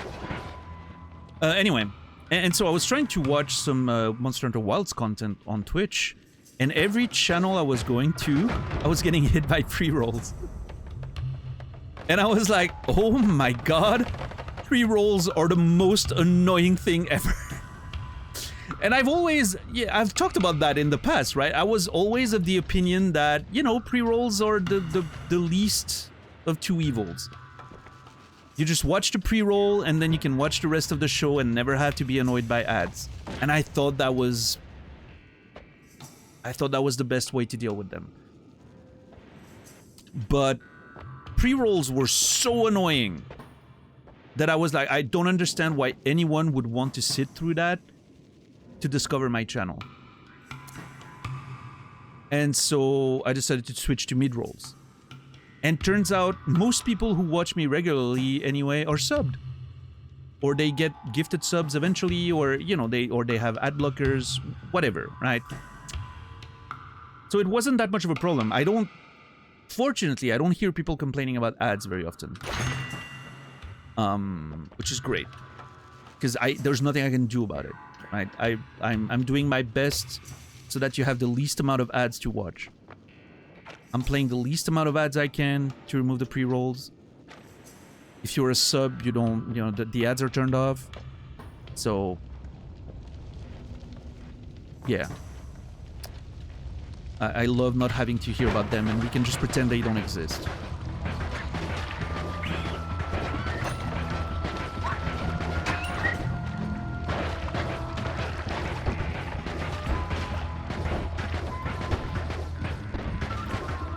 Dude, that fucking fly, man.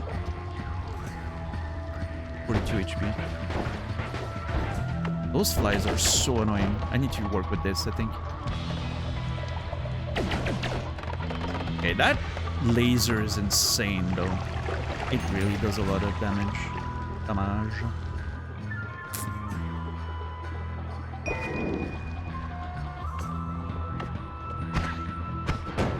Why? I have so many wands that just don't do anything because they don't have the necessary triggers for themselves.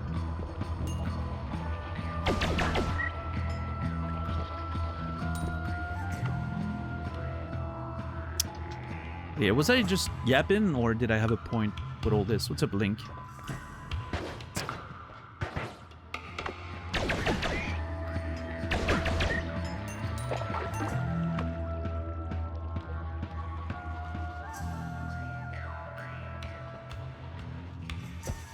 Yeah, I think my only point was, you know, I do not want to turn my stream into a billboard.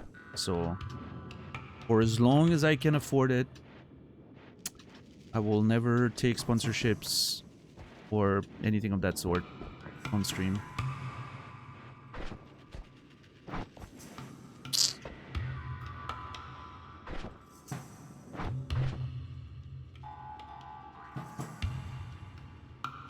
And if it ever gets to a point where I don't have a choice, it'll probably be the end of my streaming career. I literally cannot imagine myself being okay streaming,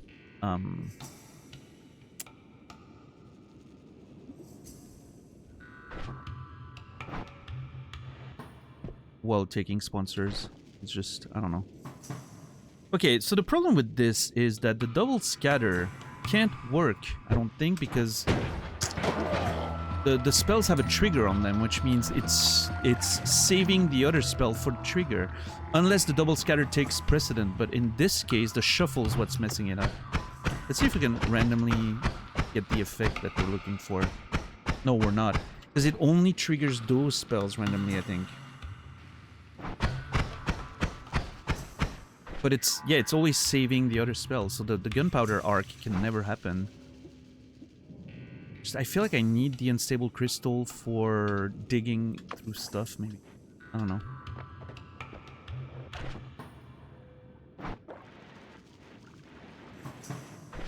Do I care about this wand? Yeah, it's pretty... It's a fine wand, but... no, maybe not.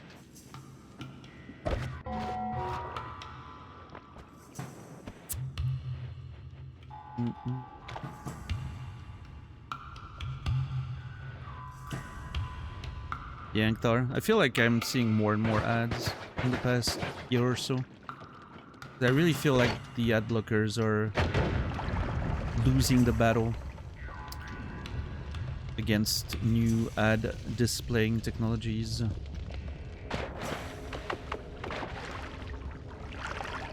I don't know. Maybe you know, maybe I need a better solution. But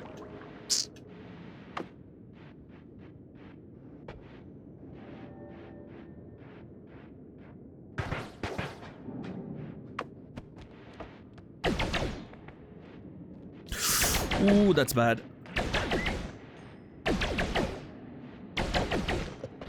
Damn, that gun.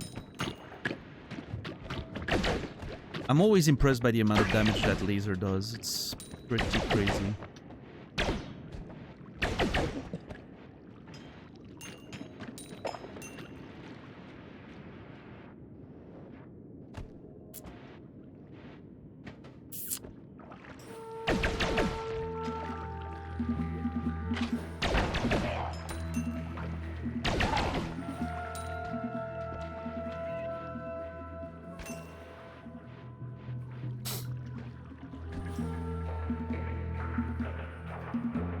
Yeah, Bryboot. I think the problem is that it's sort of like it's the slippery slope situation, right? Like they're like, oh, we're trying to find ways to display ads that don't disturb the viewing experience too much.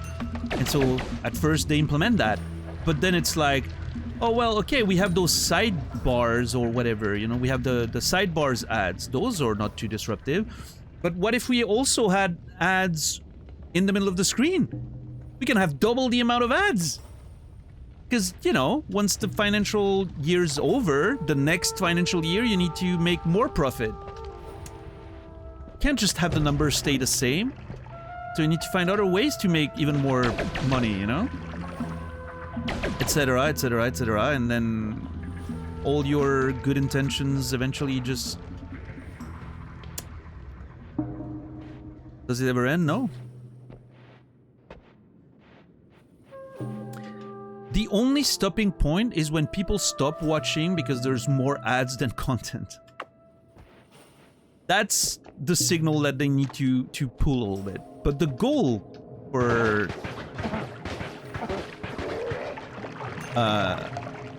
the networks or the websites or whatever, right?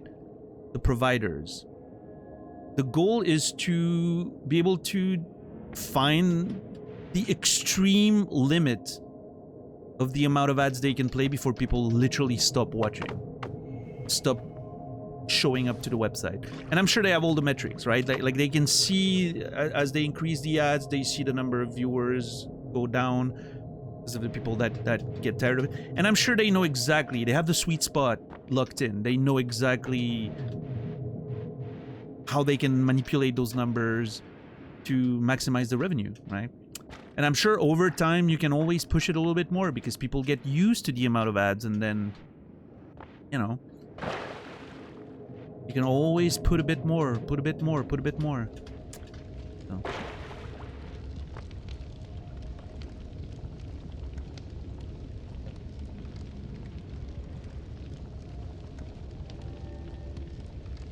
Yeah, right, boot.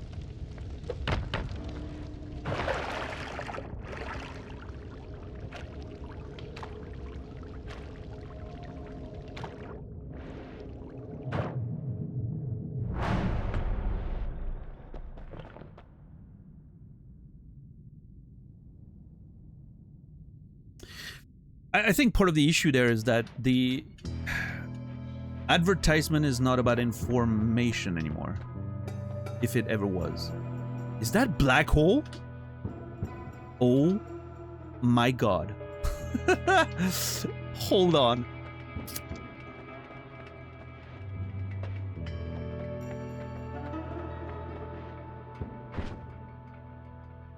First thing I want to test is this. Oh, not enough?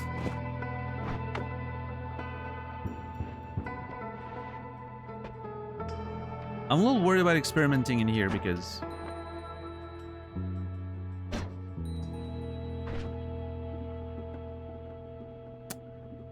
Huh? Too much mana, maybe? Holy fuck, that wasn't... Okay, that thing was not fucking around.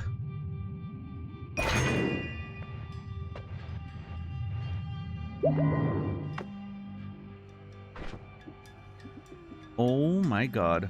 I do not have enough mana for any of this.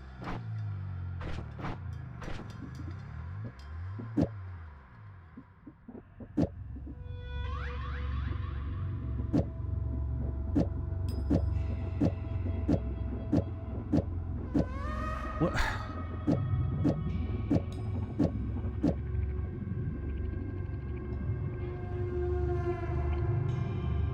Mana max 76? That's crazy. Hold on, I think I need to go up to this one.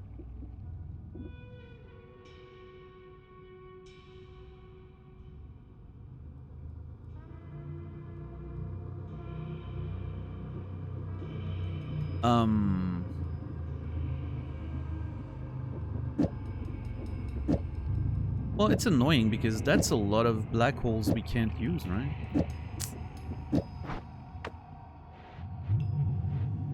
But so now, does that mean that I have that many black holes to use? Yeah, it does. That's pretty great. Where's that nerd then that is supposed to kill me?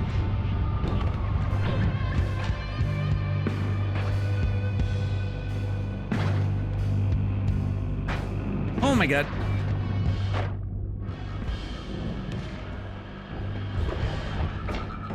Oh my god, his shield just pushes the black hole away.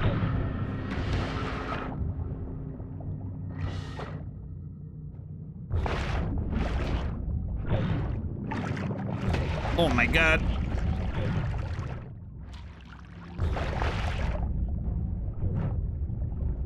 I don't think the black hole's damaging him the way I'm hoping.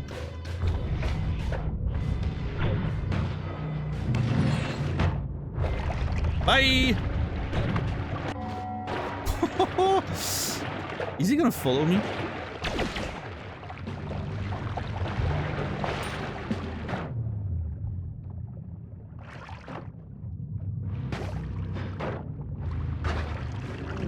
Oh god, he's following me. Yeah, yeah, yeah. What the fuck is... Oh my lord!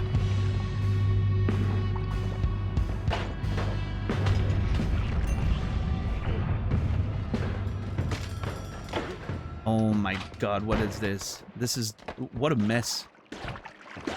Hold on. No!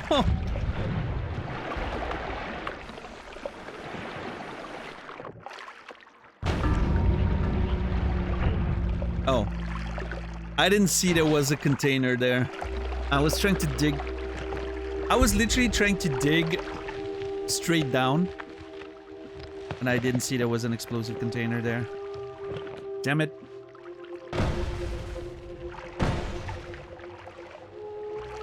I mean, the moment I angered the gods, that was always going to be a mess. That was always going to be a mess. Attract gold. That was pretty okay.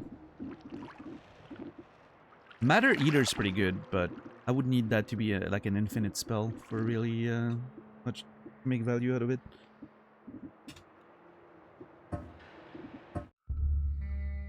Noita.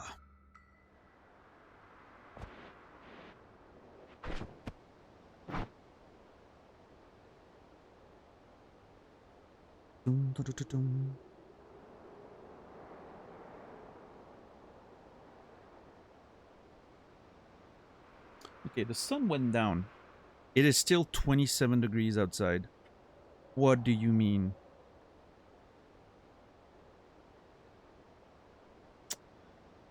Well, I'm gonna go open my window. Because 27 is much better than whatever 35 or 6 we have in there. I'm gonna be right back. I'm just gonna go open the window real quick. Don't go anywhere.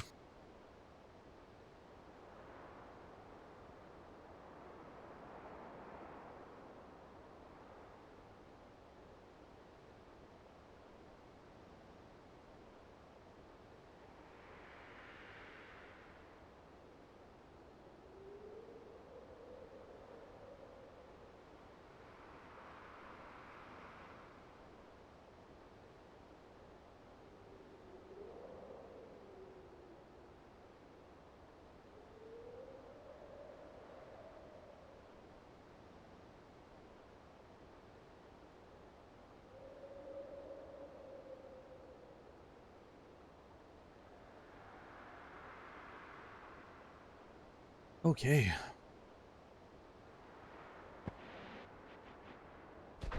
What do we got? Pheromone. Normal bombs.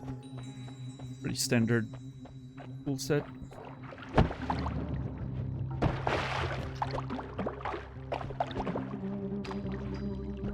Is that wheel?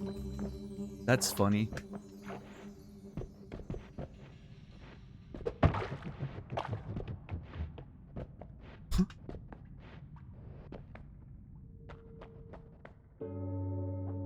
Gonna blow up the sun. The weather is just holding us back. Yeah.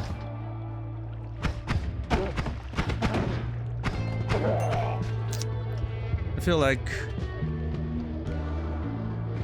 there's a movie about this. Cautionary tale called Highlander 2. Wasn't that the plot of Highlander 2? They didn't blow up the sun, but they created like a shield around the planet, right?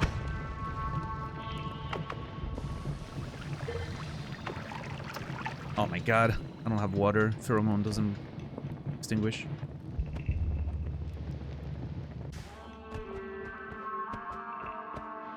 Oh, that's half HP already.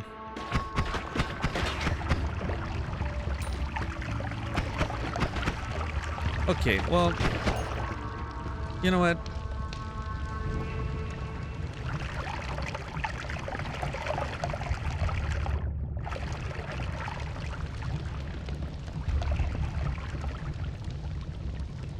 This is actually really slow at killing me.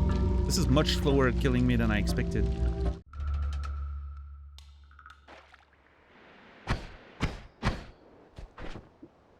Snow potion. Huh.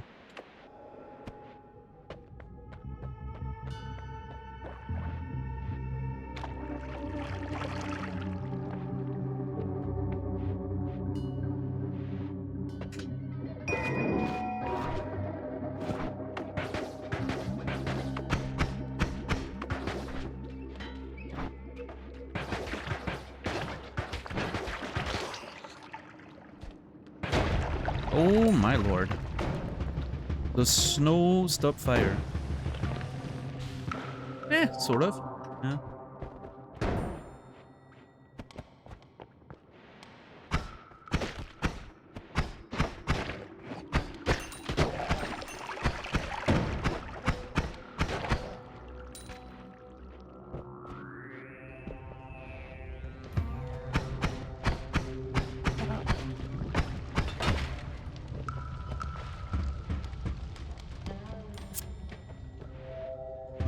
They're making a new one, aren't they? Isn't there like a new Highlander project?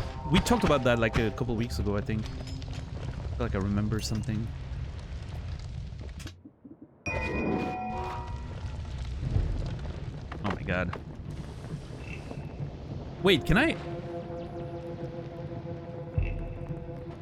I cannot ignite the gunpowder by walking on it while on fire. That's... I don't know. That doesn't feel right.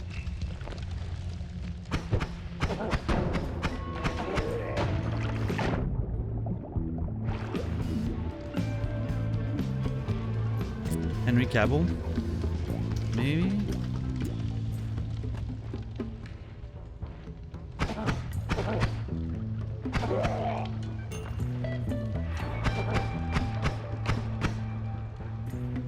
What was that? I was stuck on a pixel there.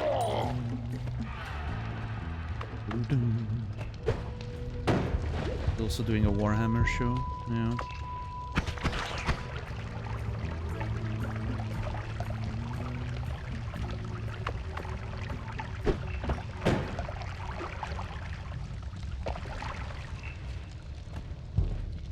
What a nerd.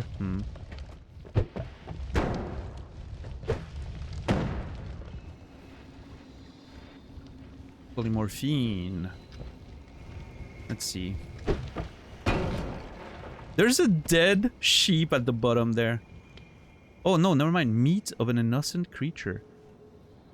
Maybe that's why the polymorphine is there, because a sheep died in a pool of something. Okay, how the fuck does that happen? Like I'm intentionally trying to break the dam there, and it keeps blocking the liquid.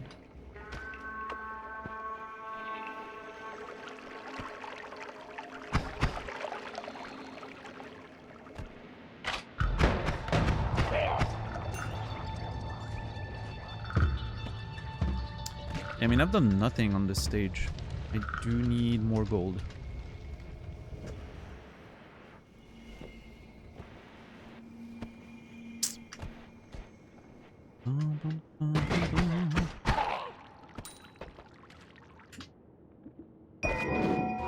I need to stop doing that every time I press that button.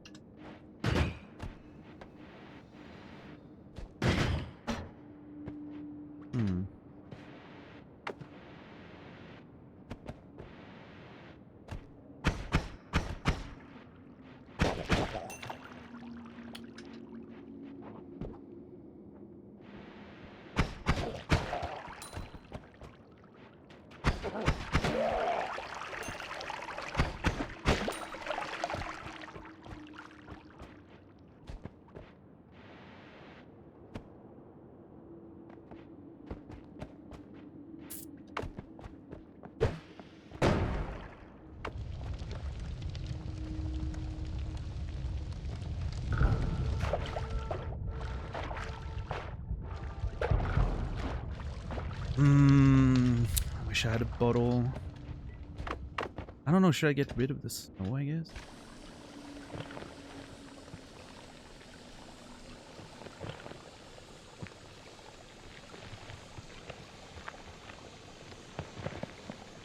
I can't tell how full it is. It just doesn't show.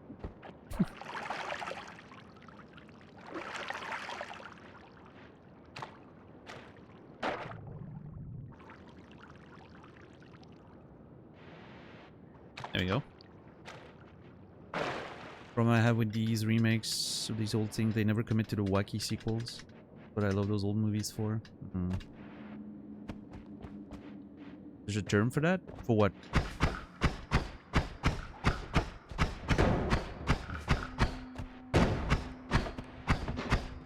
Or peeing white? Okay. For some reason, my brain did not even go there for a second while I was doing it.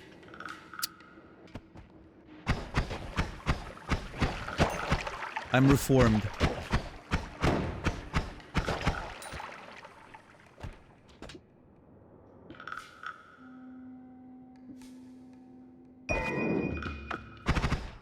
Whoa. That's pretty good. Pulse rifle. Kinda thing. Oh god, I'm burning.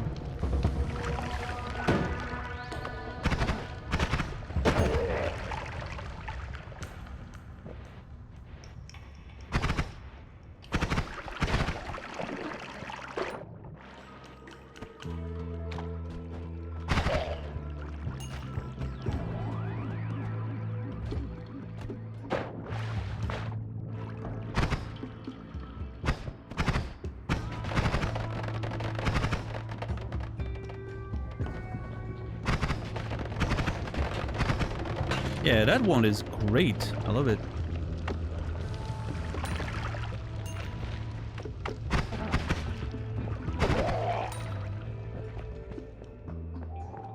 It was good to use.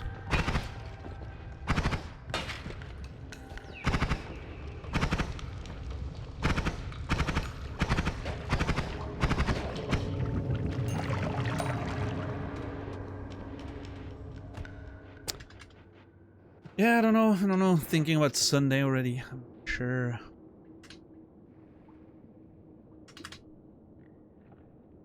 I don't care about eggs.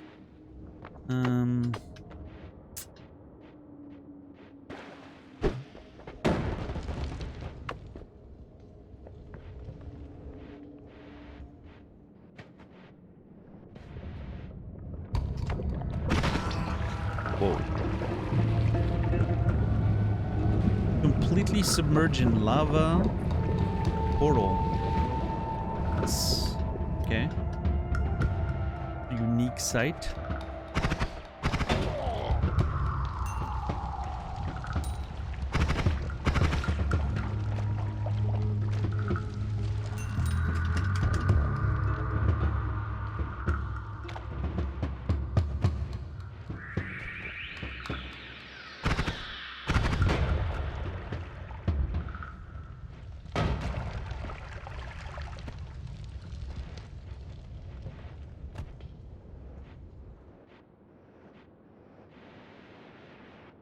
That has to be... Yeah, okay. Yeah.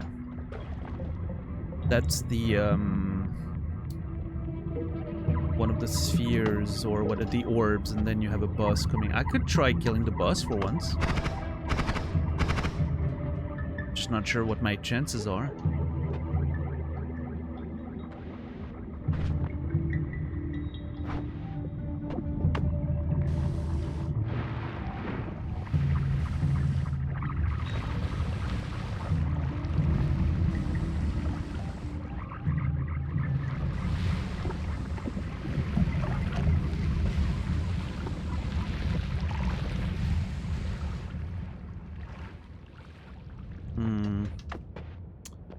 Probably pretty low. I wonder what happens down there. Well, time to find out whether I want it or not.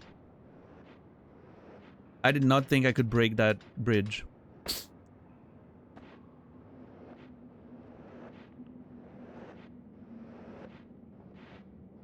Oh my god, that goes deep.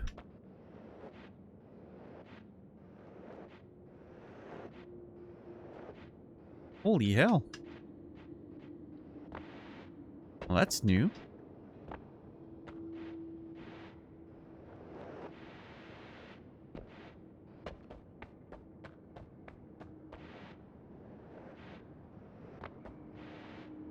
Game is so weird.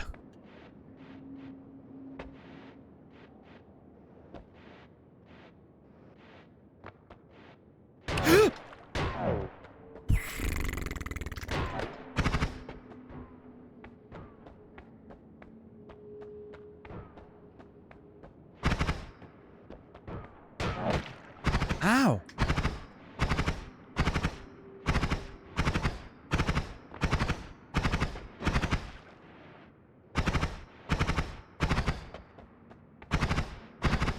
Yeah, didn't have any red light on this last one. Felt a little unfair.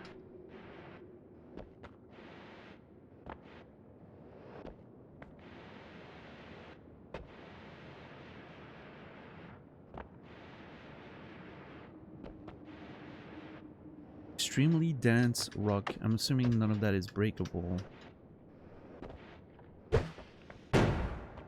Yep. Okay. I guess that's it. You just... I'm assuming you reconnect with maybe like the 3rd or 4th level? Maybe it's the snow level? Considering how, you know, how much we fell. I would assume it's the snow level. Yep, there it is.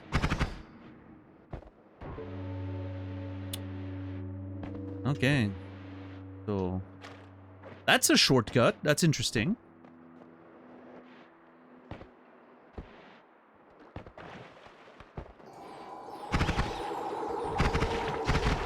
But obviously, I am extremely weak. So...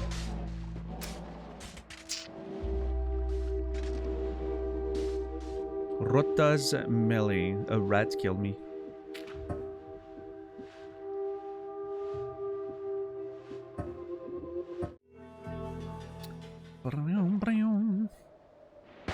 Yeah, we did learn that you can break the bridge. An entire this little side area there. Again, it's a pretty good shortcut. Like, if you were really good at the game, you can just skip a few stages. That's snow again. It is. Hmm.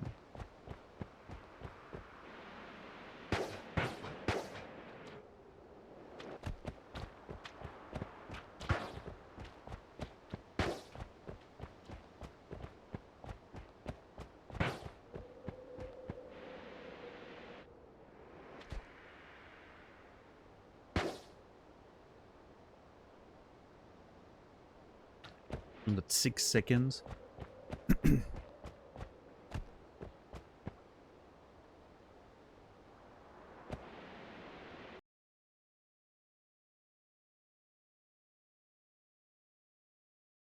Dying. Very bad in terms of progress. I'm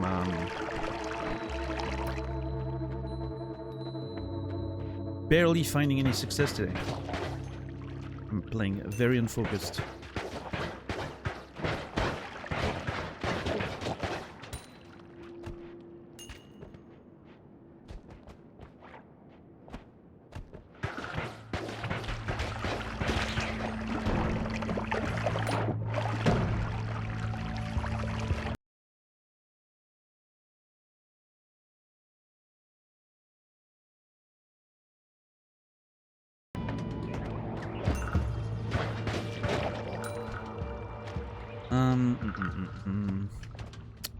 It's not enough water.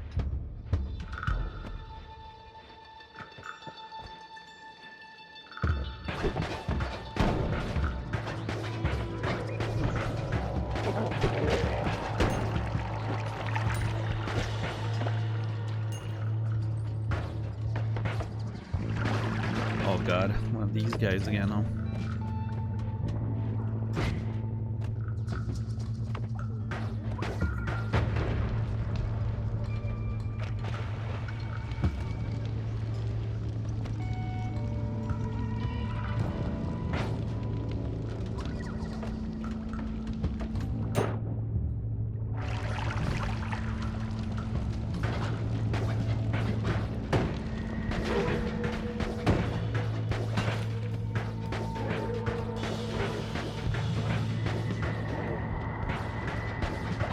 Yay. Okay, bunch of water here. What if I put snow in water? Does it just dissolve? Not quite. Feels like it creates a little bit of ice, maybe? I don't know.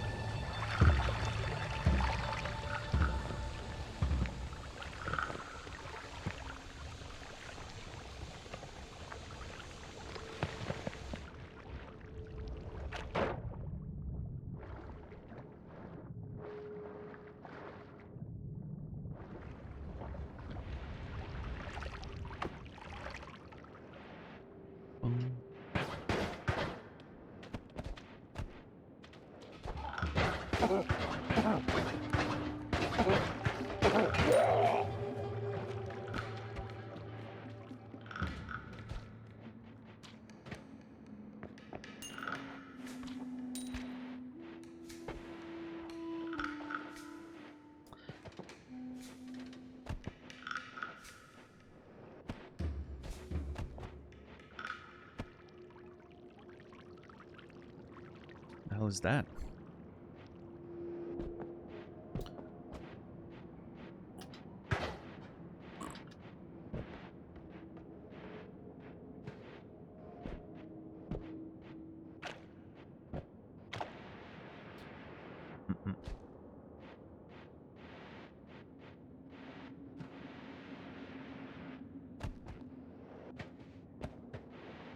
I don't know how to... I think I have to dig my way there. Oh, come on! Well...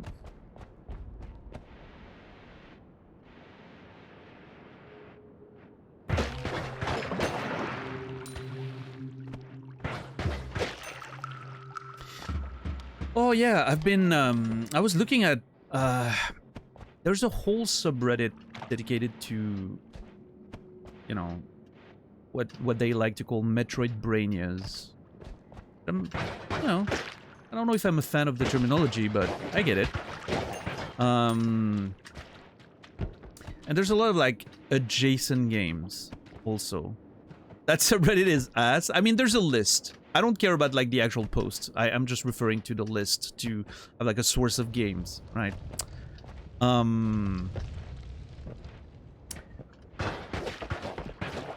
I see the Forgotten City being mentioned a lot. Which has me curious about, you know, how good that game actually is.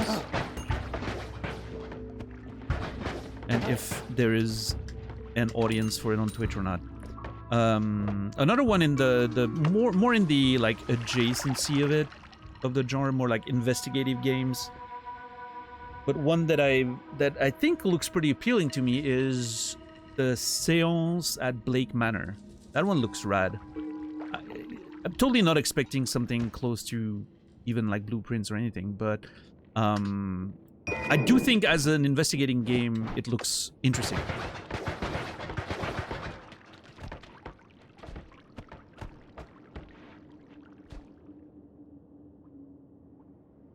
No. I'm wondering if that's more of a YouTube thing, maybe. No.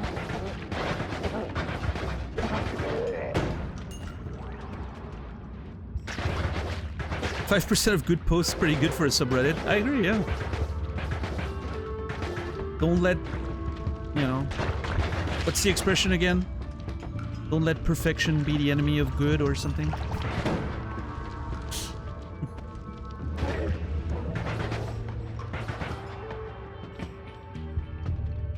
I think both games are well below your own bar for quality. What does that mean? Do you think I'm not gonna enjoy them?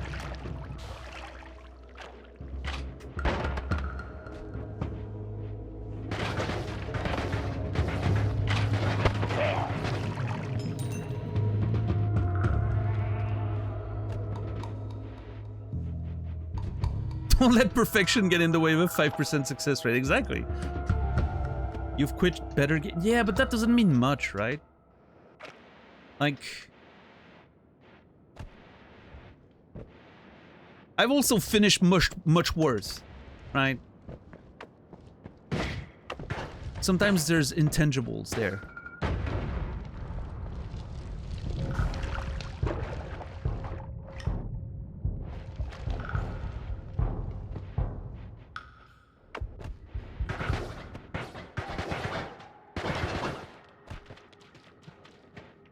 What's up, Cielo? Disappointed with it so far as an investigation game? Interesting.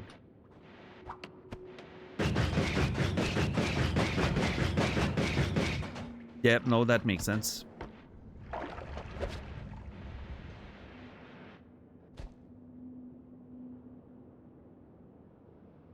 Finished Lust City or whatever. You mean Forgotten City?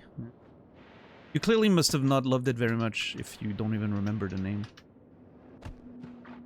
Anyone who recommended this in the same realm as Dog Shit Taste?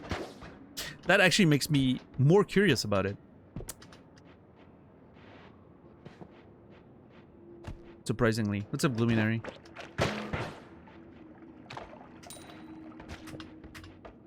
Because now I need to know. You know, now there's an actual mystery. An outside of the game mystery about it.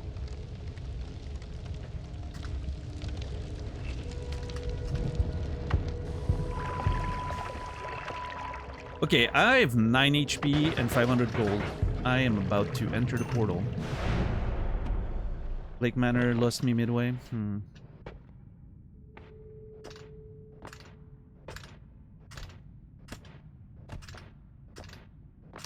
Yeah, I don't know, it's just a shame that a lot of what I actually really like about video games is just not something you find a lot.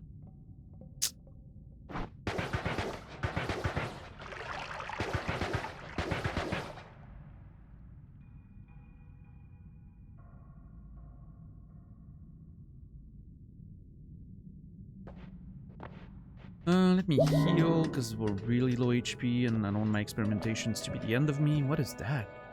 Explosion of brimstone. We have a black hole for cheap. Always like that. I don't know if I've ever used explosion of brimstone, so let's see. Permanent shield. You get a small permanent shield. Gas fire. Gases near you ignite automatically. I don't like that very much. Extra perk. I'm gonna go with small shield and see how that works.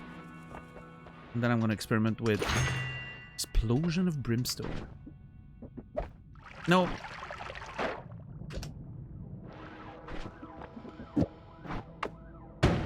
Ow!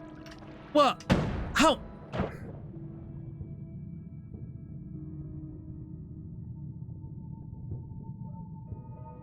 Oh god, I'm dying. I didn't even realize I got stuck under the thing. Oh, if you do it underwater, it looks really nice. I love it.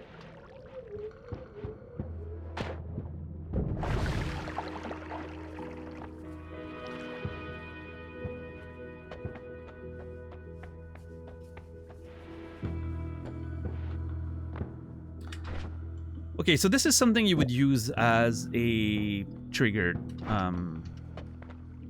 Maybe, oh, hold on. Maybe something like that. That should be nice, right? Yeah. Yeah, see, that's cool. Yeah. I love that.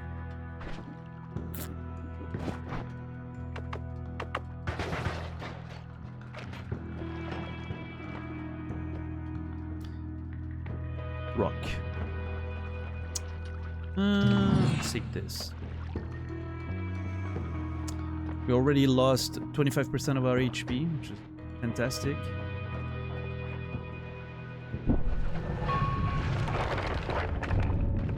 What a great way to start the next stage.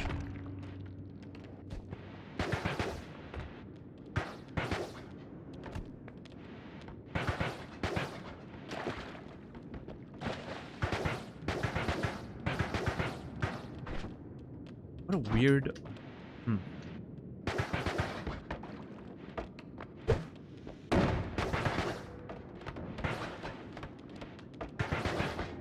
What the fuck is happening? My screen is continuously shaking at this point. Oh, someone stole a wand there. Where are you, wand stealer? Oh, there it is. Ha! Killed himself. What a nerd. What is that? Floating arc.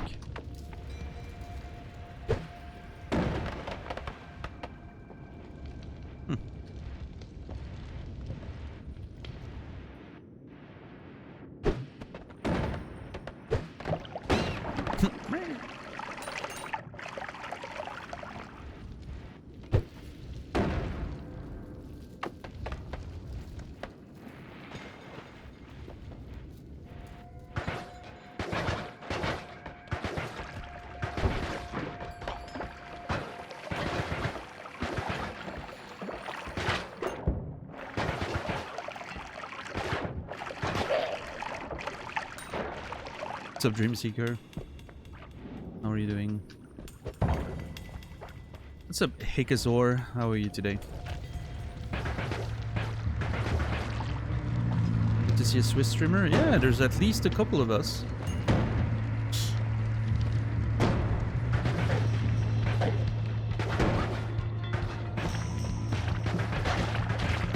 Oh my god. Yeah, this is real bad. Hold on. Oh god. Yeah, hold on. What is that? That's a shit one, probably. Yeah, okay, hold. Hold!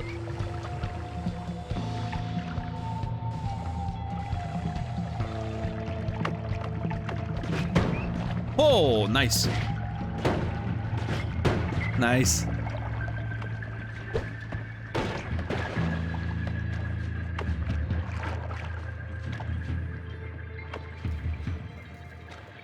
Oh, brother. That is not going so well. Yeah.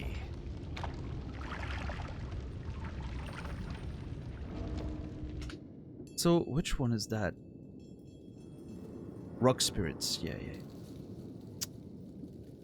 I think I'm just whatever I have. Even if I'm not a big fan of the last one, it's a pretty good wand, stats-wise. It has a lot of mana.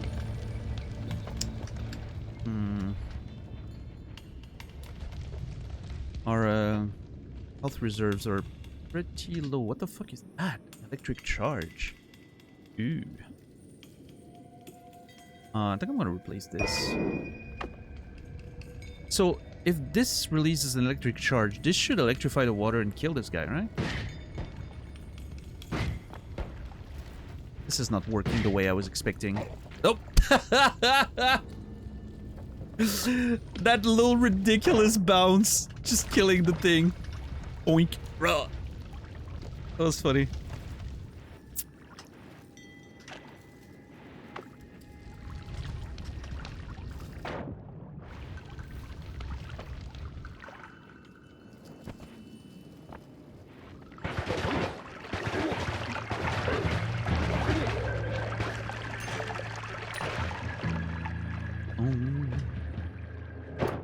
Okay, we're at the... is that gold? Is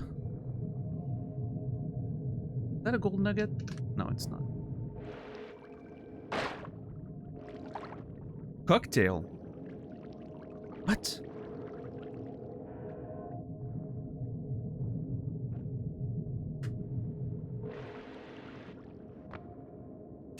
I don't know what that's about. Holy shit, the moon is bright today. The moon was so bright, it literally caught my attention at 180 degrees to my left side. When I was glancing at chat, I saw the moon all the way, almost behind my head.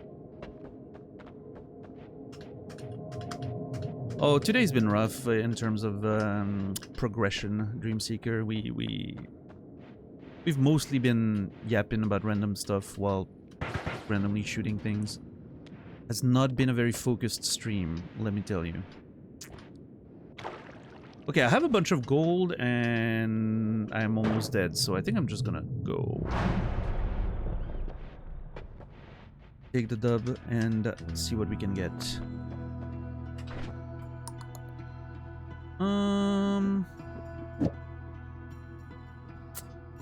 Use the projectile and electric arc charge that it will release on impact.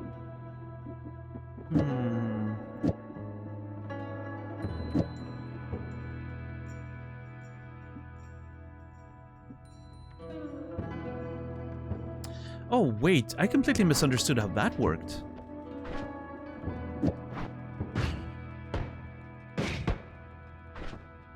No. Never mind. That's correct. It has a trigger on it. It was hidden behind the number. My bad. Yeah. For some reason, I thought I was confused. Turns out I was not.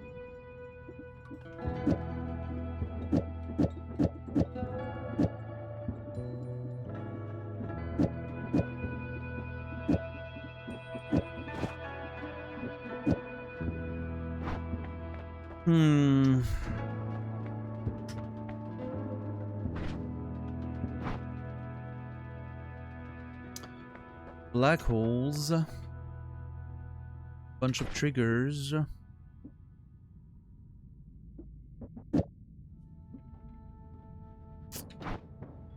Eh. Okay, hold on. I'm just gonna buy that for the spells, the triggers.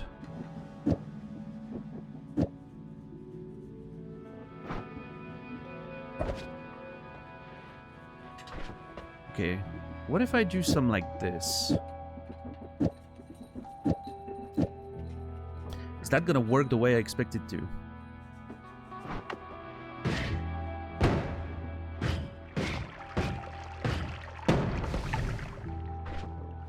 It has shuffle, that's why it's acting a little weird. God damn it. Every fucking one in this game is shuffle. It's so annoying.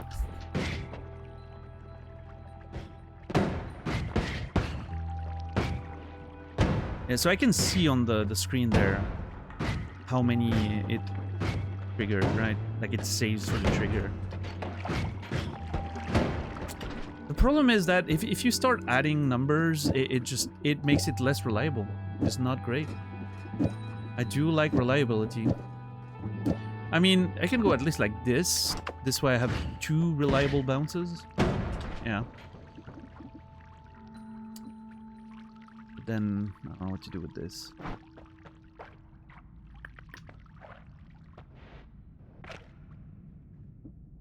I mean, I'm always on board for a little black hole action. It sounded way dirtier than I wanted it to be. But...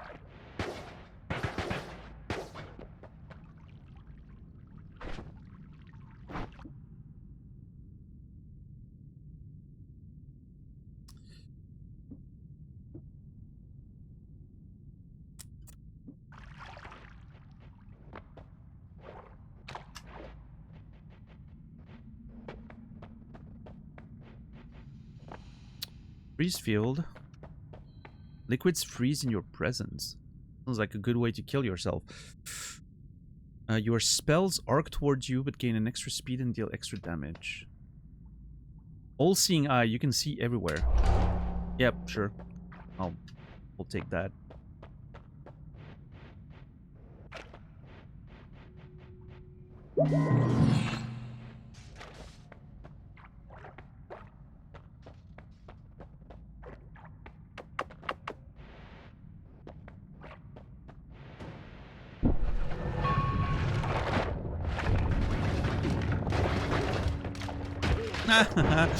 I love killing them with breaking ice.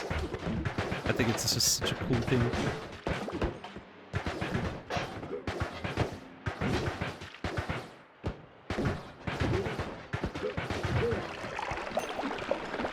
That was nice. Rota. Is that rat eating bodies? Why can I not kill it? Jesus.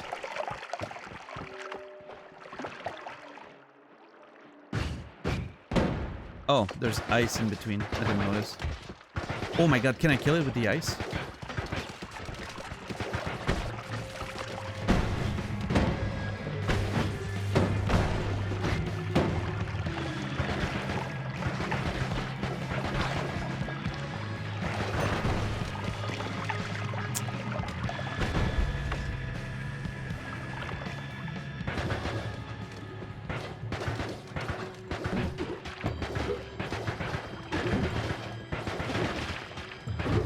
I feel like those projectiles are not great at breaking ice.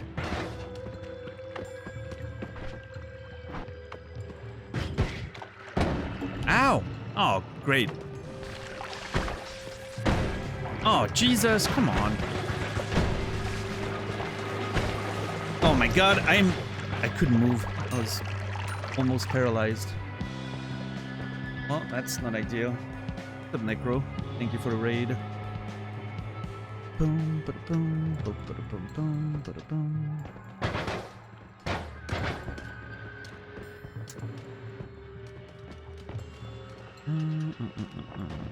Ooh, what the hell? Hold on. Is that what I think it is? Is it gonna fire arrows all around me? Let's see. Nope. Yeah, that's what I expected. It was gonna. I expected it to fire like 5. Oh, there it is. Oh, it's shuffle, isn't it? Yeah, of course it is. So when it works, it's actually pretty cool. But, no. Hey, what's up, Miss Pookums? How are you doing today? Good to see you. Dun, dun, dun. Frustrated at this game, but had fun. Yeah, it's a pretty good game. I'm enjoying it myself. I think I'm gonna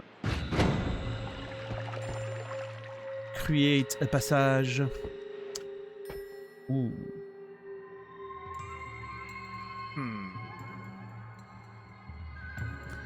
Don't be too excited to see me. Well, you're asking for the impossible, Miss Pookums.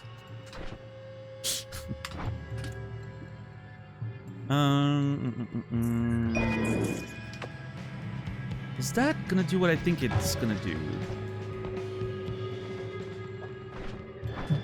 No.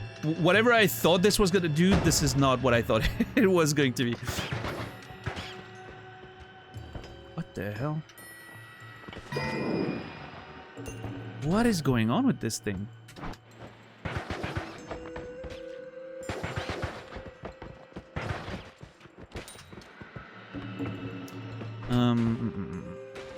Triple spell, sure. Gunpowder arc, okay, that's. I don't think that's gonna matter. But then, is it shuffle? It's shuffle again. Yeah, it's always shuffle. When a wand is not working the way I expect it to, it's always fucking shuffle.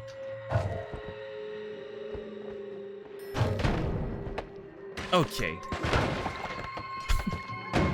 Oh god, I'm dead! Ugh. I was on fire.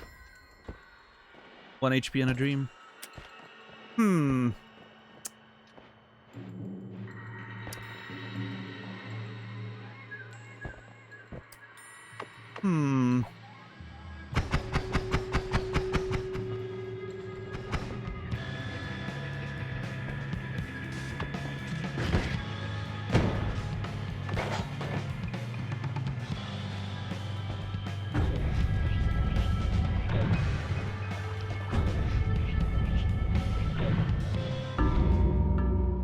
Oh.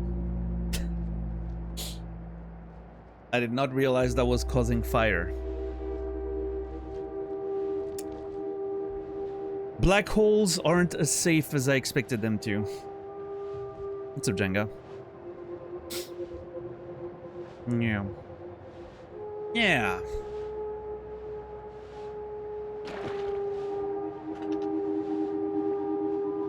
Yeah.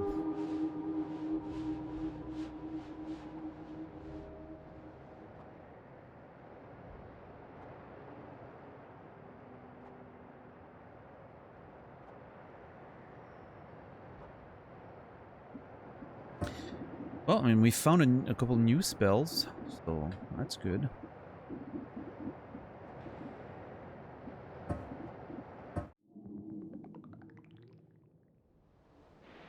That was a nice little sound there.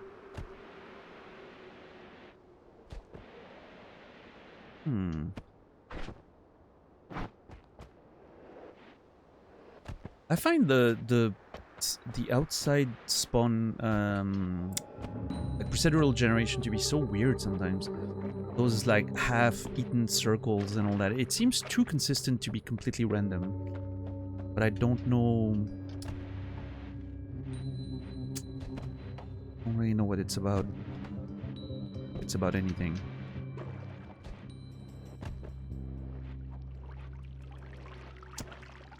Concentrated mana. Okay. Nice. I hate this guy.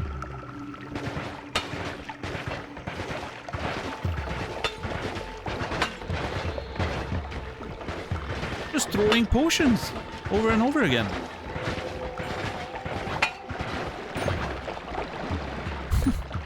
I don't... Oh god.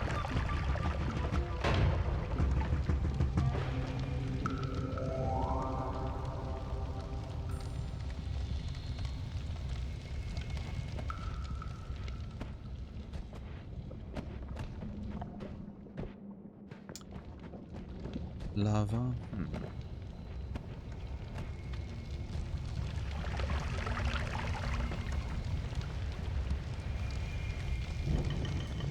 Oh god. Oh shit. There was ice on the water, so I couldn't. This game, man.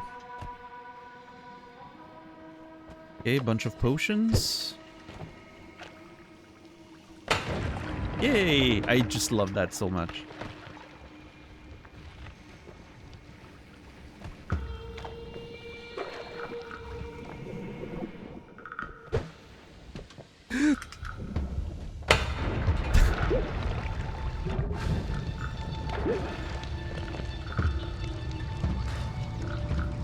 Pretty colors.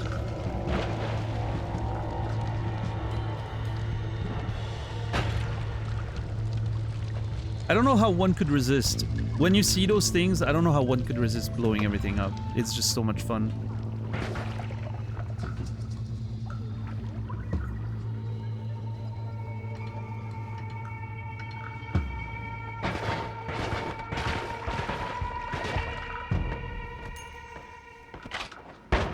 Okay.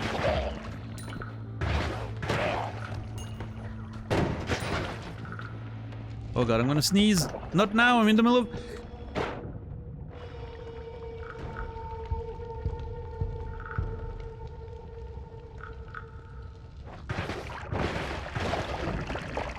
Jesus. Now is not the time for sneezes.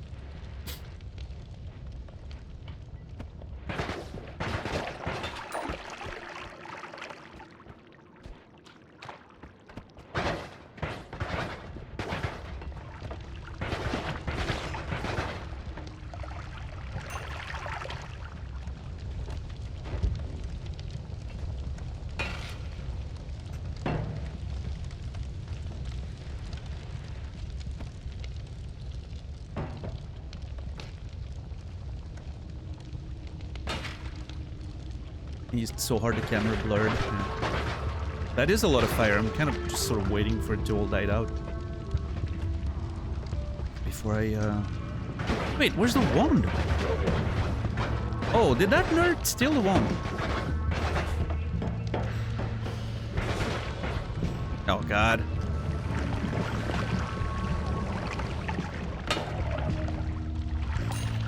I mean, he died. I don't know if he died to the water, like I was trying to experiment with, but he definitely died.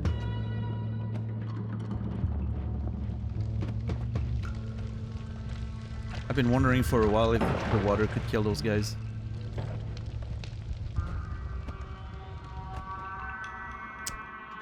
This is as good as time as any to try.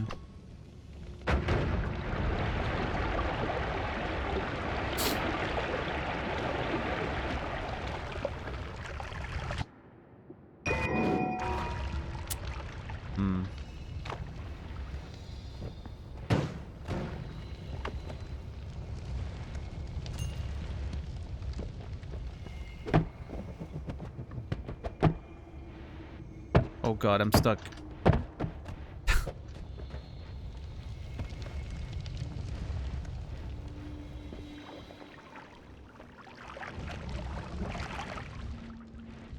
Shiny orb.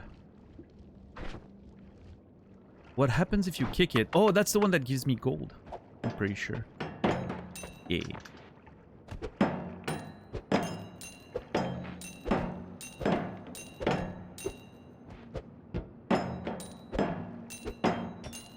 Oh, that...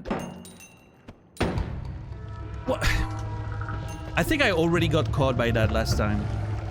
That it blows up on the last kick, and I just forgot. But yeah, that sounds familiar. I am stuck. Oh my god, I'm stuck. I'm gonna... Oh my god. I was literally stuck. The water somehow, like, snuck me in, but I couldn't sneak back out. Couldn't sneak back out.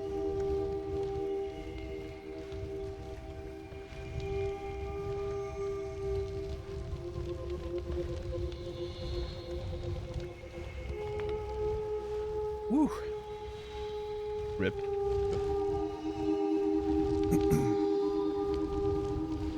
Rip indeed.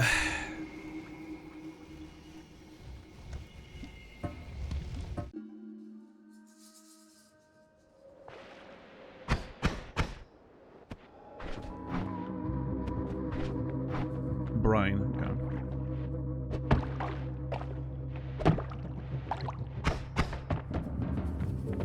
Dum dum dum.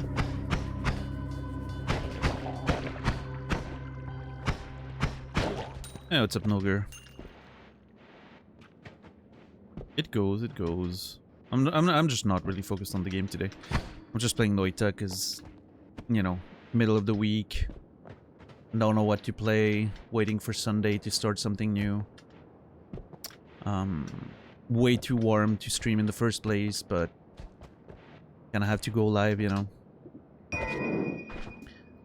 So yeah, this is oh my god, okay, that's a pretty good wand. By default.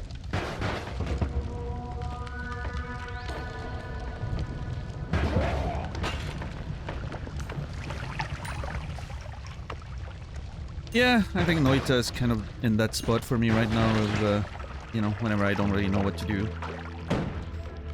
It's an easy game to just put on and let the pretty colors fly on the screen, I guess.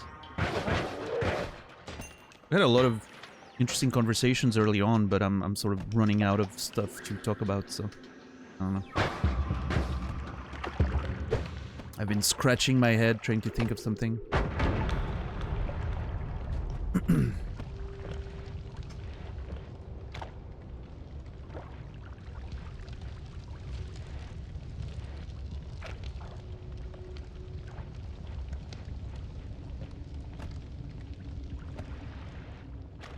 Came up on the wheel last night, never made it out of her first biome.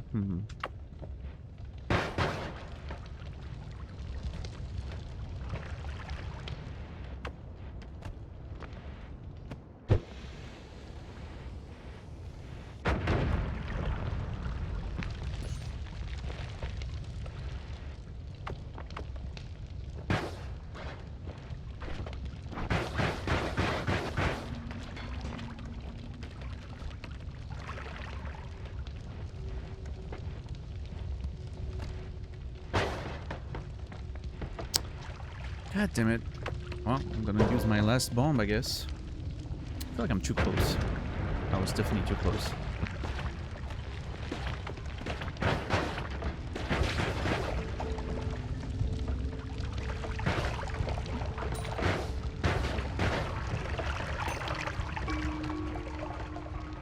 Even with AC, it's been warmer than I'd like. Yeah. Sounds unpleasant.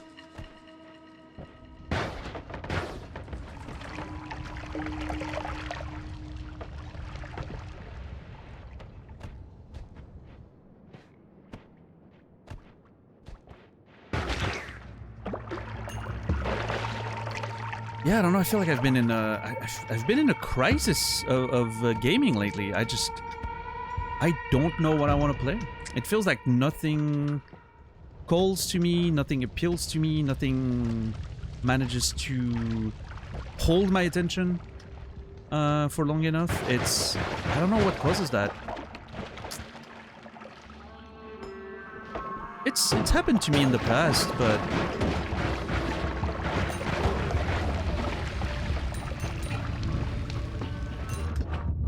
it hadn't happened in a long time. Oh my god, what is this place? So much color. So many things. Look at this.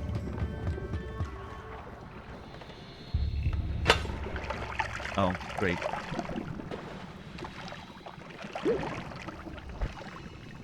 What the fuck is that? What am I? Holy crap. That looks kind of cool.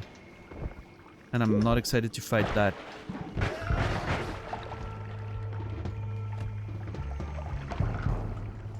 Gamer's block? I mean, I don't believe in writer's block, so I don't know why I would believe in gamer's block. I do not believe in writer's block. I think writer's block is a myth. I believe in laziness.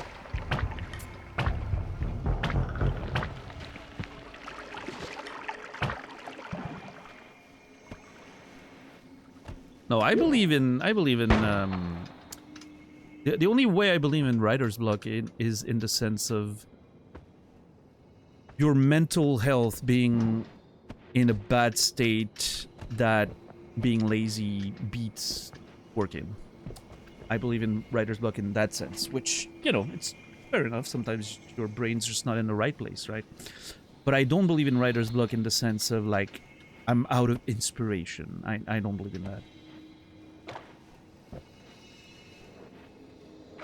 And what I mean by I don't believe in that is I don't think it exists for me. I'm not doubting it can exist for other people, though. Oh, come on. That's not what I was trying to do. I was trying to get away, but I had the reverse controls. You believe in having a muse? Yeah. I can believe in that. I don't think it necessarily has to be a person, though, but I can believe in... Whoa. Chainsaw? That was a quick purchase. I believe in, you know, something or someone being able to inspire you meaningfully for a long time. I don't think that's, yeah, I can believe in that. I'll take the extra life, why not? Open question, if you could live on a boat, would you? Probably not, but I understand the romantic idea of living on a boat, right? Like, you imagine living on the boat like people do in movies. I can see the appeal, but I don't think it would be for me.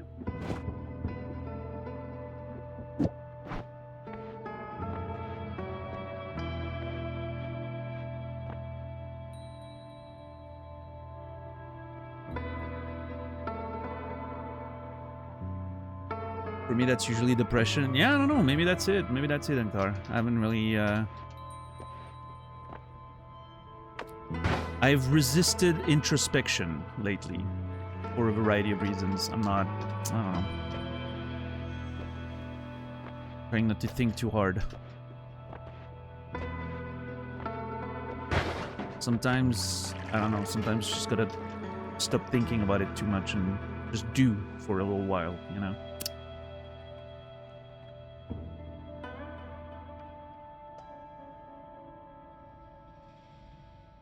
And then the feeling didn't last, but the wheel did, yeah.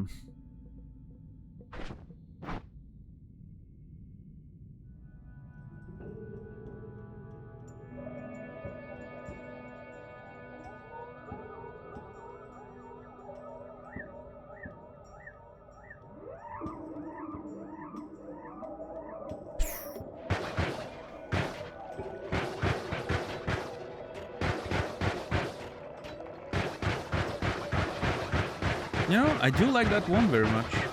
I think I don't know.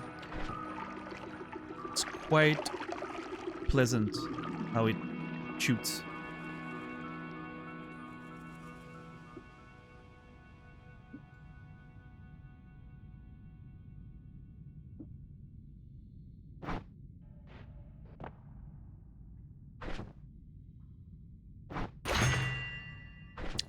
What if I, hold on, let us...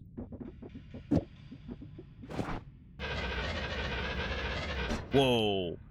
That is the closest thing I've seen to, like, a permanent one, I think. Still not enough, though.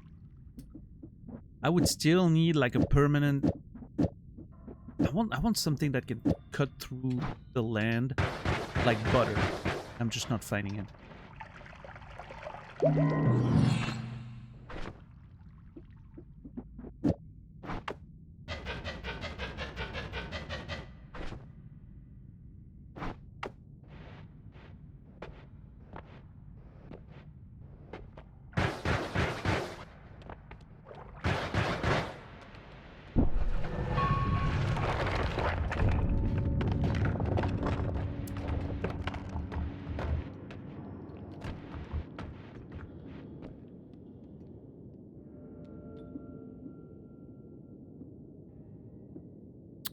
Teleport bolt and fire trail sounds like a nightmare. Yeah, let me teleport you towards all those fire trails you've just created. That sounds like a plan.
Whoa.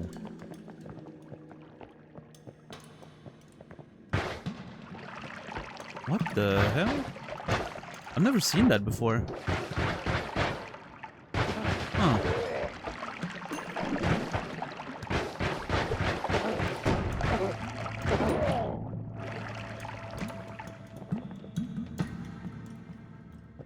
Interesting.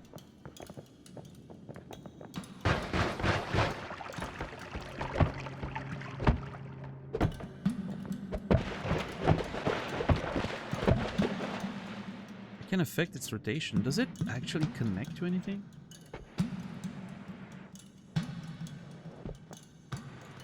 I don't know. I don't think so. I think it's just for flavor. Oh god, I'm stuck on a pixel! Oh my god.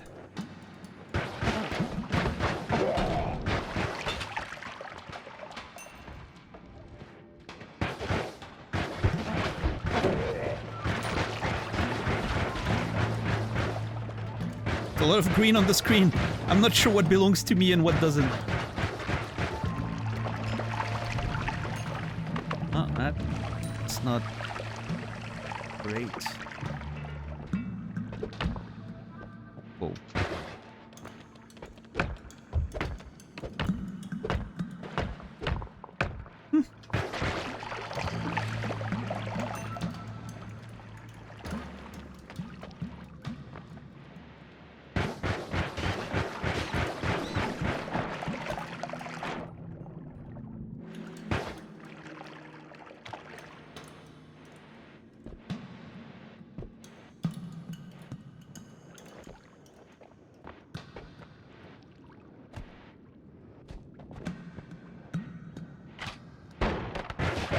Fucker.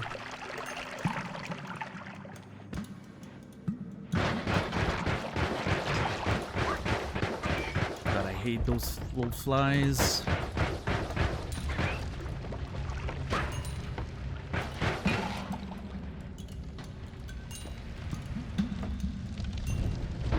Yeah. I'm burning. I know.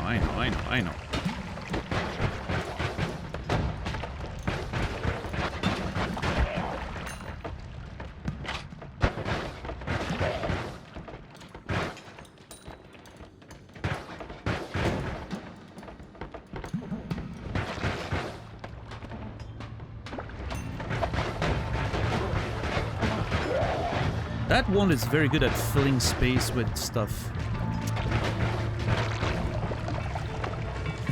Which means that I typically kill the enemies before I even see them.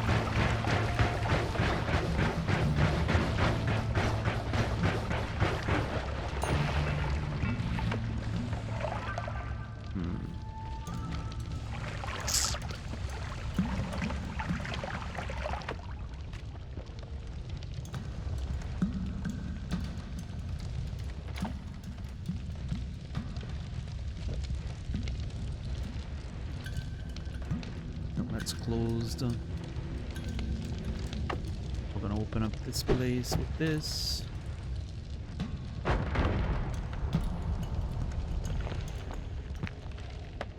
What is that? Energy orb. Oh, I think I've used that before.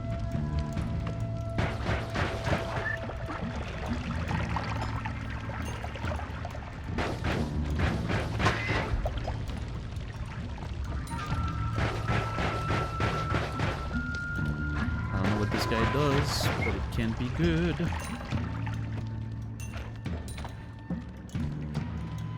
$666 gold. Look at us.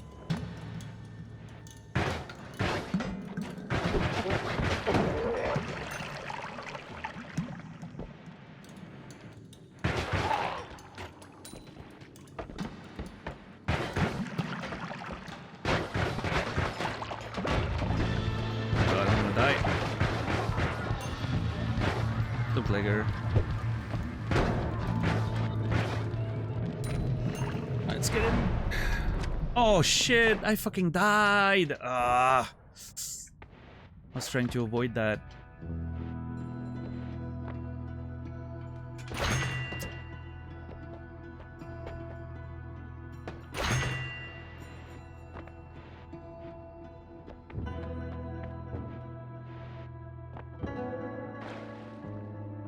Spells deal 3 times damage when you're under 20 HP or 25% of maximum health. Okay.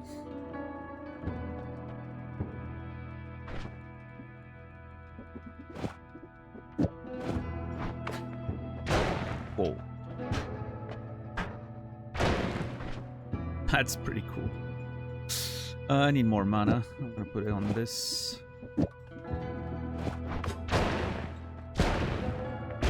Yeah.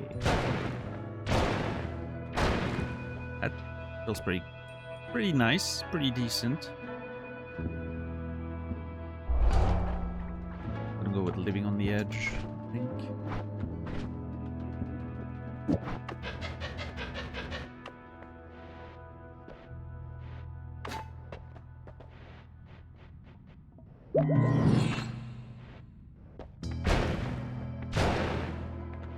Wait, what happens if I shoot that in the water?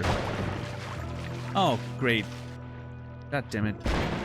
Holy! Okay, yeah, that's cool.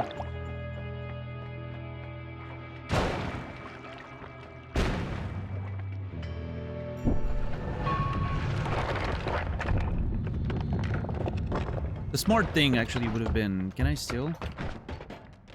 God damn it. I was just about to say the smart thing would have been to put the shield on the... on this one, like the main sort of attack wand. But it's too late now.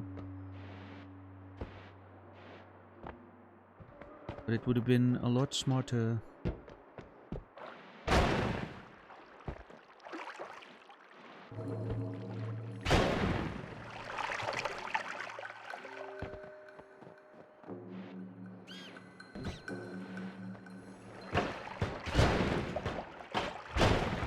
Okay, that thing kind of rips though. Oh, fuck. It seems somewhat safe and very destructive.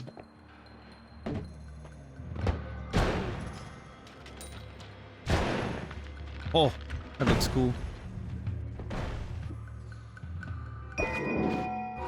What is that? Oh. Expected more. Okay, alright. Okay, so it's safe as long as you're far enough. Noted.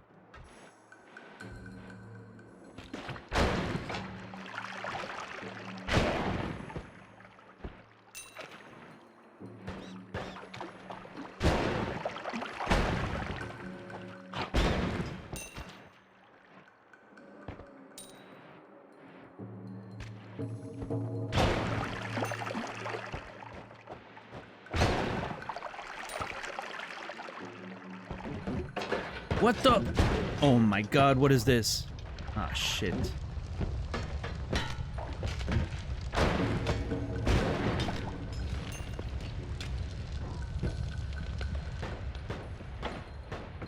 Who's this guy?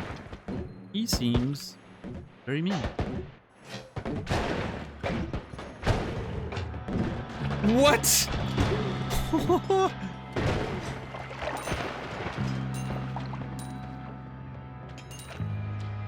That was a lot of enemies all of a sudden.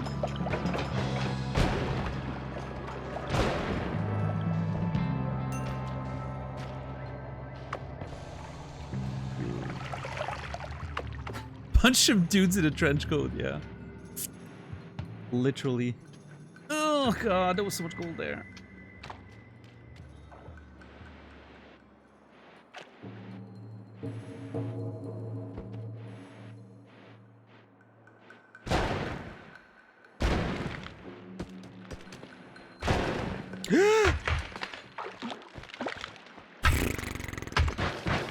I feel very lucky that this didn't like kill me straight up.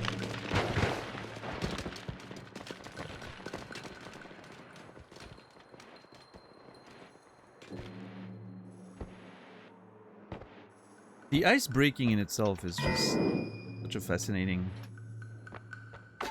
system. No! Oh, thank God. My shield saved my ass right there.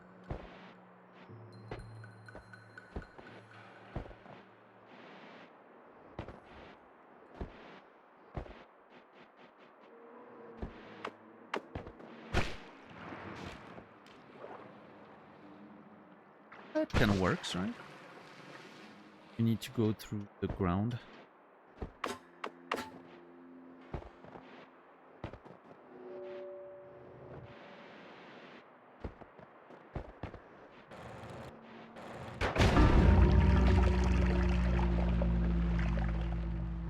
Whoa. I think my attack collided with the enemy's projectile, and that's what killed me. Which I'm not even sure I knew could happen.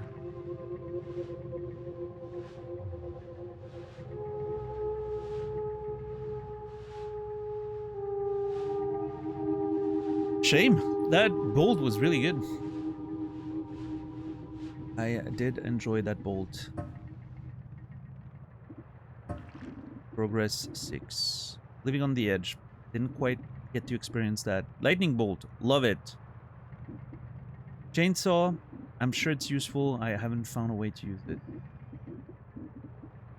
Toy Marie. First time we met this guy. Huh.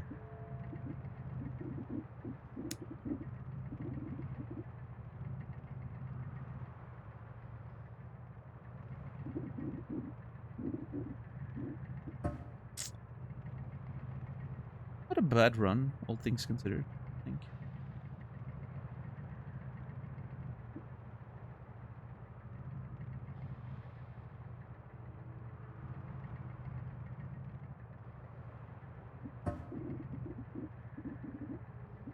What's up, FN?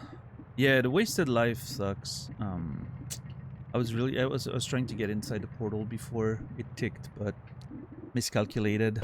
That would have been great. Oh well.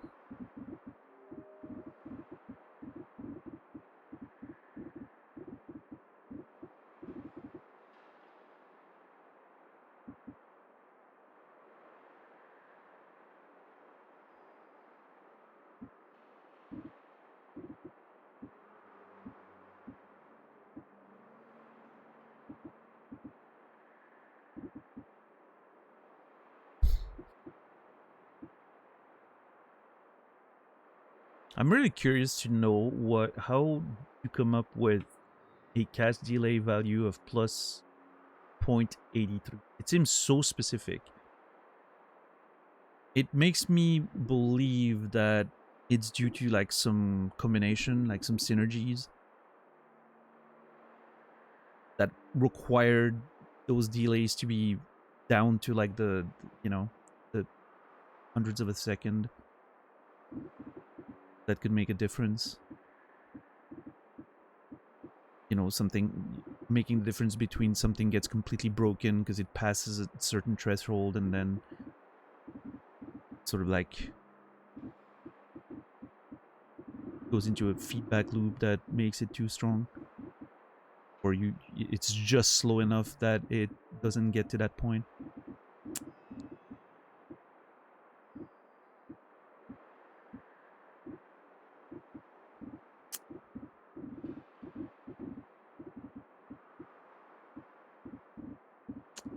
I'm trying to imagine the amount of trial and error that goes into balancing so many spells. And obviously, you don't want to, limit everything too much. You do want to have some of that stuff that just completely breaks the game, because that's part of the appeal with those roguelikes, isn't it? Finding that one build that just gets so overpowered that you feel like you're just destroying everything in the game before you even see them on your screen. Can't say that I've quite reached that level in Noita yet.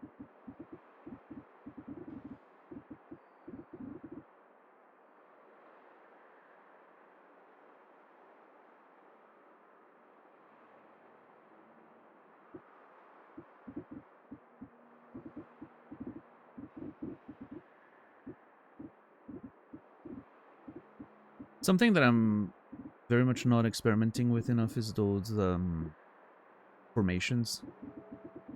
I feel like there has to be something interesting you can do with it, but I haven't really touched on it yet.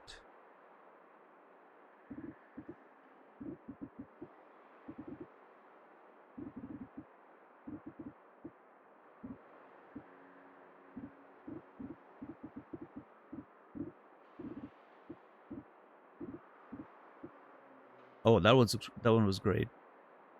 I remember that one very well.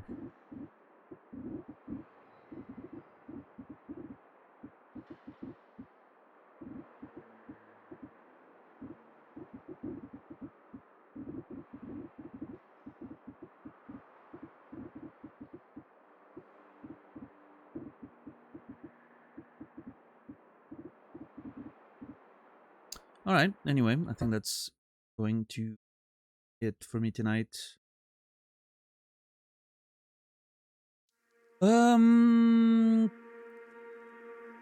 Yeah. I'm still thinking about, I need to start something proper on Sunday. I need to start a game that I'm gonna commit to and that I'm gonna play for a while. Something with a clear beginning and end, hopefully. Something engaging, that can keep my interest. That's what I need to find for Sunday. That's not easy. But yeah, so far, thinking about Rain World quite a bit. It's been on my brain lately. Thinking of Subnautica Below Zero quite a bit as well. Yeah, we'll see. We'll see. I'll update you guys on Discord, no matter what. That big signal is there for no reason. That's gonna be a YouTube thing, I think. Although, I don't know. I don't know how much of an audience there is on Twitch for that. But it might be a YouTube thing. Not sure. Yeah. I am unsure about tomorrow. I wish I could say that I'll be there tomorrow. But then I'm looking at the weather forecast and how painful it was to be up in here early today. And how much worse it's going to be tomorrow. I feel like I don't want to commit to a stream tomorrow. We'll see. Maybe I'll be there, maybe not. Stay tuned. Join Discord. We'll figure it out.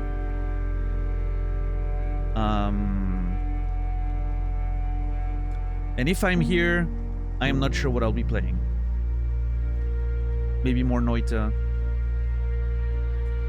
Maybe we'll do some just chatting. I don't know. I have no idea. Let us not think about it too much and play it by ear until Sunday. How about that?